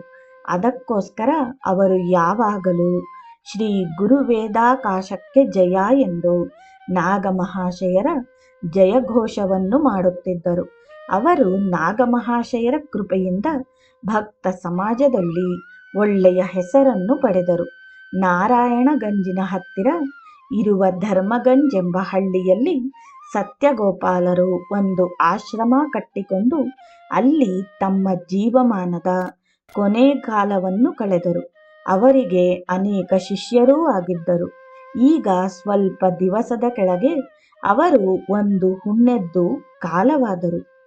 ಒಂದು ಸಾರಿ ಸತ್ಯಗೋಪಾಲರು ನಾಗಮಹಾಶಯರಿಗೆ ಕೆಲವು ಮಾವಿನ ಹಣ್ಣುಗಳನ್ನು ಕಳುಹಿಸಿಕೊಟ್ಟರು. ನಾಗಮಹಾಶಯರು ಆಗ ಮನೆಯಲ್ಲಿರಲಿಲ್ಲ. ಹಣ್ಣು ತಂದವರಿಗೆ ಅವುಗಳನ್ನು ಹಿಂದಕ್ಕೆ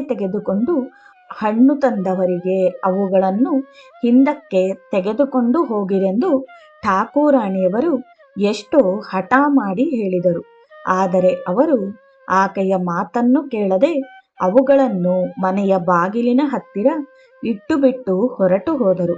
ನಾಗಮಹಾಶಯರು ಮನೆಗೆ ಬಂದು ಈ ಸಂಗತಿಯನ್ನೆಲ್ಲ ತಿಳಿದರು. ಆಗ ಮಳೆಗಾಲ.